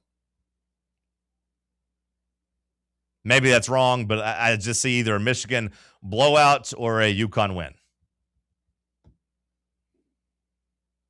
But when I look at their best player being hurt, like this is kind of what we go back with Joshua Jefferson when it was Tennessee, Iowa State. Like Yaxel, even if he plays, do you think he's going to be able to play well? Because I don't. Yeah. I give him credit for wanting to go, but like I don't anticipate him being able to perform at a high level and being able to defend. But on the flip side, like, do we think UConn is going to be able to punish Michigan down low? Because that's how UConn's been winning in the tournament. It's just like, hey, give the ball to Reed. Shout out to my cuz. Give the ball to him and just let him go to work. And he's been able to. But I don't know if he's going to be able to do that against the big freak Mara. Or maybe he gets him in foul trouble. I don't know. I might keep it. I might watch a little bit of it, but I'm locked in tonight for Knicks Hawks. This is a huge game tonight, boys. Knicks Hawks. We're in the final week of the regular season, Bubba. Hawks trying to keep that 5 seed locked up. This might be a round 1 preview. Got to see how it goes. It's on Peacock tonight. I'm locked in. I got invited to go to the movies. I said, no. No movies for me tonight. I got to be locked in. 7 o'clock, Peacock. Caw-caw! Maybe I'll check on the national championship a little bit afterwards. Depends. I don't know. Playoff hockey time. The playoffs have started for the Preds. Got to win. Got to start winning the rest of these games. They're like locked in. They're like pretty much tied in a wild card spot right now, but they're playing the Kings, who are also tied with them tonight. But every game that the Preds play from here on out are against like a playoff kind of team that's hovering around the wild card. Well, that's funny because that's kind of how the Hawks are right now. There's 4 games this week, and they got a little work to do to win the division and to make sure they don't go back into the play-in. Like they got the Knicks tonight, and they got 2 against the Cavs, and then they got 1 against the Heat that probably won't matter. but they really need to find a way to go 2-2 in these games to make sure they kind of lock up their spot. So it's not the playoffs, but it is. Do the Preds have the last playoff spot? Yeah, they're currently locked into the last wild card right now. Okay. But they're playing the Kings. Preds have 81 points. Play the Kings tonight, who have 81. They'll play the Ducks, who have 87. The Mammoth with 86. Now, okay, so you said they're playing who that has 81? The Kings. Are the Kings ahead of them in the wild card spot, or are they competing for the last spot? I believe we are just ahead of them because we beat them a couple days ago in a shootout. Okay, so they're chasing you. Yeah. So if it's not like you both have a wild card spot and you'll both be fine. If they could just take the Preds spot. Yeah. Okay. The Mammoth have the first wild card spot right now with 86. We have the last one with 81, but the Kings also have 81 points. Oof. That's so going to be fun. It's a huge game tonight. Where's the game at tonight? Is it in Nashville? Or? Unfortunately, it is in LA, so it starts at 10:30. You going to stay up and try to watch it? Do you care enough to stay up and watch it? I'll watch at least a period of it. Okay. I'll try and get 2, but those intermissions get long, and it'll be 11:30 by that point. Is Vancouver any good? I don't think so. Do you have pull up the standings? Pull up the standings. Because I would like the Preds to make the playoffs. Shout out to Hops and Hollers. I miss them, the Preds official bar. We go there and watch some Preds game there. It'd be pretty fun. But you said who? The Canucks? Vancouver. Yeah, Vancouver's the worst team in the league. Okay, what about Edmonton? Edmonton is good this year, I believe. Nope, they're Nobody has cemented first place though for Seattle. No, Seattle's 75 points. Vancouver is the worst team in the league, like I said. Calgary, third worst team in the league. Buddy, that's bad news for the Preds because I just gave you the remaining Kings schedule, and if they're playing all these terrible teams, that's bad news for you guys. Yeah, the Preds are playing teams that are like all locked into the playoff race right now. I don't know if they do any load management or worried about resting players in hockey, but it's all guns a-blazing. I got to say, Sam, it feels like the Preds are not going to hold off the Kings when I look at the schedule and you tell me those teams are all terrible. They really better win tonight if they're going to have a chance. Oh, no. That's bad for the Preds boys. Last call. Playoff time now. Last call. It is playoff time. So I guess their season doesn't end Sunday. Their season ends next Thursday. So they got a week and a half left. Yeah. Whereas the NBA ends on Sunday. But it's pretty much do or die. Yeah. For the Preds. All right. Last call on the other side. Stick with us. Big Orange Country's home for sports. This is Fan Run Radio. What's up, Fan Run Nation? This is Evan Rogers with ECR Total Landscapes. We're excited to continue our free stump grinding promotion with Fan Run Radio this year through March 31st. If you've got problem trees in your yard, give us a call and we'll come out and cut them down and grind the stumps for free when you mention you heard us right here on Fan Run Radio. Take it from Russ. We'll treat you right at ECR Total Landscapes. That's right, Evan. I had the ECR team out to Stately Smith Manor last year, and they took down a bunch of trees for me and grinded the stumps for free. Now I don't have to worry about those trees falling on my house, and my yard looks much better. Do what I did. Call ECR Total Landscapes. Thanks, Russ. Call us today and we'll come out and give you a free estimate. Our number is 865-384-2012. And our website is ecrtotallandscapes.com. Located in Knoxville's historic Old City, Barley's offers great food, live music, the best draft beer selection in town, and now your new favorite place to watch sports. Their indoor projector is perfect for any weather, and they've revamped their upstairs area with more TVs to take in all of the action. Their menu features hand-battered chicken tenders, juicy burgers, fresh salads, and the tastiest pizza in Knoxville. You can enjoy their happy hour drink specials daily from open until 6 p.m. Barley's Tap Room and Pizzeria. Hey Knoxville! Surfside iced tea and vodka, made with real brewed tea, is only 100 calories, 2 grams of sugar, with no bubbles and no troubles. That's right, zero carbonation, so it's easy to sip and enjoy. Headed to a game day or party at a friend's house? Bring an iced tea or lemonade variety pack from Surfside, or try their green tea and new raspberry tea vodka. Find the can with the sunset stripes this season. Surfside iced tea and vodka, sold at bars, restaurants, and stores near you. Surfside iced tea and vodka, sunshine in a can. Must be 21 or older. Enjoy responsibly. Hey Vols fans, Cody Brown here. I grew up right here in Tennessee and know what it means when someone says, I've got your back. That's why you can trust Farm Bureau Insurance of Tennessee. Whether it's your home, your vehicle, your family's future, or the business you built from the ground up, we will show up for all of your insurance needs. We are Tennesseans who understand what matters, which is doing right by you. Insurance is not all about just paperwork and policies, but it's about the people we insure every day. So if you want insurance that hits home, give me a call at 865-992-3871. Go Vols.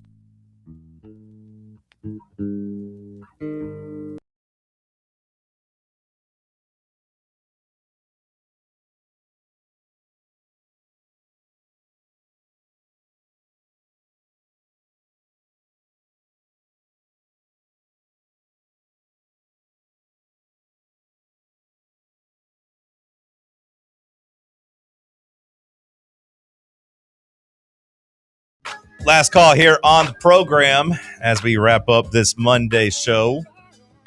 Hopefully, the big man will be back tomorrow, and we'll be back whole. It's Masters Week, Sam. Have you got any early predictions? You got any early leans? I haven't gotten too far into the prediction game and breaking the field down and everything. Okay. There are a few guys that I like to read every year that I probably should get going on today or tomorrow. It's not too, I was going to say you're running out of time to get your knowledge up. Mm-hmm. Feels like this Masters is wide open because all the big dogs kind of have some struggles. Yeah, I mean, like Scotty ain't been playing well. Rory's been dealing with a little bit of a tweak back. Mm-hmm. We don't know anything about, Bryson, just from Live and what type of game he's got. Same for Rahm. I think it leads to a really fun Masters. I'm looking forward to this one this year a lot. I did see that apparently there hasn't been much rain at all leading up into the Masters this year, so it's going to be playing pretty dry. So Bubba, what did we miss? Some higher scores. Bubba, what did we miss so far today? We probably reported on this months ago, but the story keeps popping up on my feed about the 22-year-old Scottish woman that faked a pregnancy. A 22-year-old Scottish woman faked a pregnancy? Okay. Yeah, like she wore like a baby bump, and then she committed to buying like bigger sizes or just like making it look bigger to the point where like she went through with it all. And apparently like her husband or her partner like didn't know about it, which I'm calling BS on. Because then it showed her with a fake rubber and plastic baby doll after the 9-month waiting period. At some point, she said she went too far into it and got too scared to back out, so she felt like she had to commit to it. That has to be a bad feeling. How far do you think she got in her planning? Do you think she's like, man, can I adopt a baby? Can I go to the hospital and kidnap a baby? Like, that probably definitely crossed her mind, but then it's like at that point, they'd be like, oh, you're pregnant right now. Like, and she'd be like, no, it's just a fake one. I really want it. But then at that point, that seems pretty unhinged. Yeah, I mean, like once she faked it, does it say why she initially faked it? Was it like trying to like her and her man were about to break up? So she's like, I'm pregnant. You got to stay with me now. Was she trying just to get gifts and like scam people? I need to know what happened here. I think her best bet would be like, how they have that policy where you can like drop a baby off at a fire station or something like that. I think her best chance would be like intercepting a woman on the way to the baby drop off thing and just being like, I'll take it. I want your baby. Yeah. And then she just has to convince her man that she gave birth to a 6-month-old baby. But yeah, then you got to keep that one quiet for a long time. Do you just like wait till your husband's at work and you go into fake labor, like so he's not there? Like you make sure, because he can't be in the room with you, obviously, as you're having this fake baby. It's a lie that has a very short shelf life. Like I've seen, I don't know what her purpose was. I'm unfamiliar with the story, but like I've seen people fake cancer and try to scam people. Of like, hey, give me donations. I want attention and I want donations. I've got cancer. That at least has a plan where you can say, oh, I'm in remission. Everything's okay. The baby, you kind of got a 9-month hard cutoff. Unless you go dark, like 3 months into it and say, oh, I lost it. But you don't want to mess with that either. You don't want to play with that. Plus, you also lose your attention and whatever she's trying to accomplish. Plus, everybody wants to see a newborn. Like anybody close in your life or whatever, everyone's like, oh, you just had a kid? Like, oh, let me come over and see the baby or something like that. Just personally, if you're in my life, call me after like 3 months. She claimed that the I get nervous about germs. I don't want to baby bring any germs to the baby. had a heart condition and informed the family that the baby had died. That's sad. If I ever have kids, you guys won't see them until after 3 months. I'm not bringing you guys around getting germs on my baby. Brother, Not on your watch. 3 months is too early. 6 months. It's a a couple year. of years. Before you guys see him? Yeah. My friends? Before I let my friends see him? That's a little extreme. Until that baby's walking. Okay. Maybe that's it. He'll have to walk to see you. Did you guys see that video of the Cubs manager who was seemingly dipping for the first time? I did see that. I didn't realize that was a manager. I thought that was a player. No, that is their manager. How old is their manager? Probably older than you think. He does look pretty young. Well, what team has the 31-year-old manager? Is that the Angels? That's the Nationals. The Nationals. Oh, that's right. The Nationals have a 31-year-old GM and a 29-year-old manager or something crazy like that. Or this guy for the Cubs is actually 55. He looked young. Believe it or not, yeah. In the video I saw, I thought he was a player. Okay. That'd be tough. Credit to him, though, I guess, for not being an expert. He made his whole 50s. Why the hell did he wait till now to do it? Maybe he was trying to start a rally. Are the Cubs struggling? He's trying to. Maybe that's what Tony Vitello is going to have to do to get the Giants playing better. I'll start dipping, boys. Good job by you guys. Like I said, hopefully Cody will be back tomorrow and we'll be back whole. We can all take a deep breath.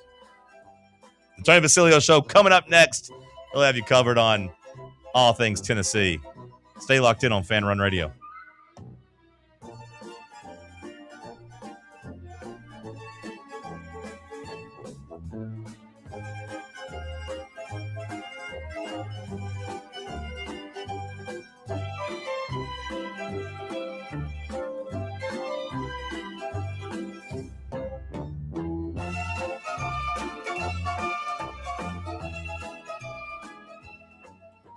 Take Fan Run Radio with you on the all-new Fan Run app. Just search for Fan Run Radio wherever you download your apps. A brand built in Tennessee and born from the love of the game. Inward Half revolutionizes golfing comfort. Crafted by a former pro and dedicated enthusiast just like you, our luxury performance wear guarantees you stay cool and comfortable through every swing and every day. We're not just a brand. We've set out to create a lifestyle for those who understand that impeccable style and premium performance are a hole-in-one. Enjoy the walk-in with Inward Half. Located in Knoxville's historic Old City, Barley's offers great food, live music, the best draft beer selection in town, and now your new favorite place to watch sports. Their indoor projector is perfect for any weather, and they've revamped their upstairs area with more TVs to take in all of the action. Their menu features hand-battered chicken tenders, juicy burgers, fresh salads, and the tastiest pizza in Knoxville. You can enjoy their happy hour drink specials daily from open until 6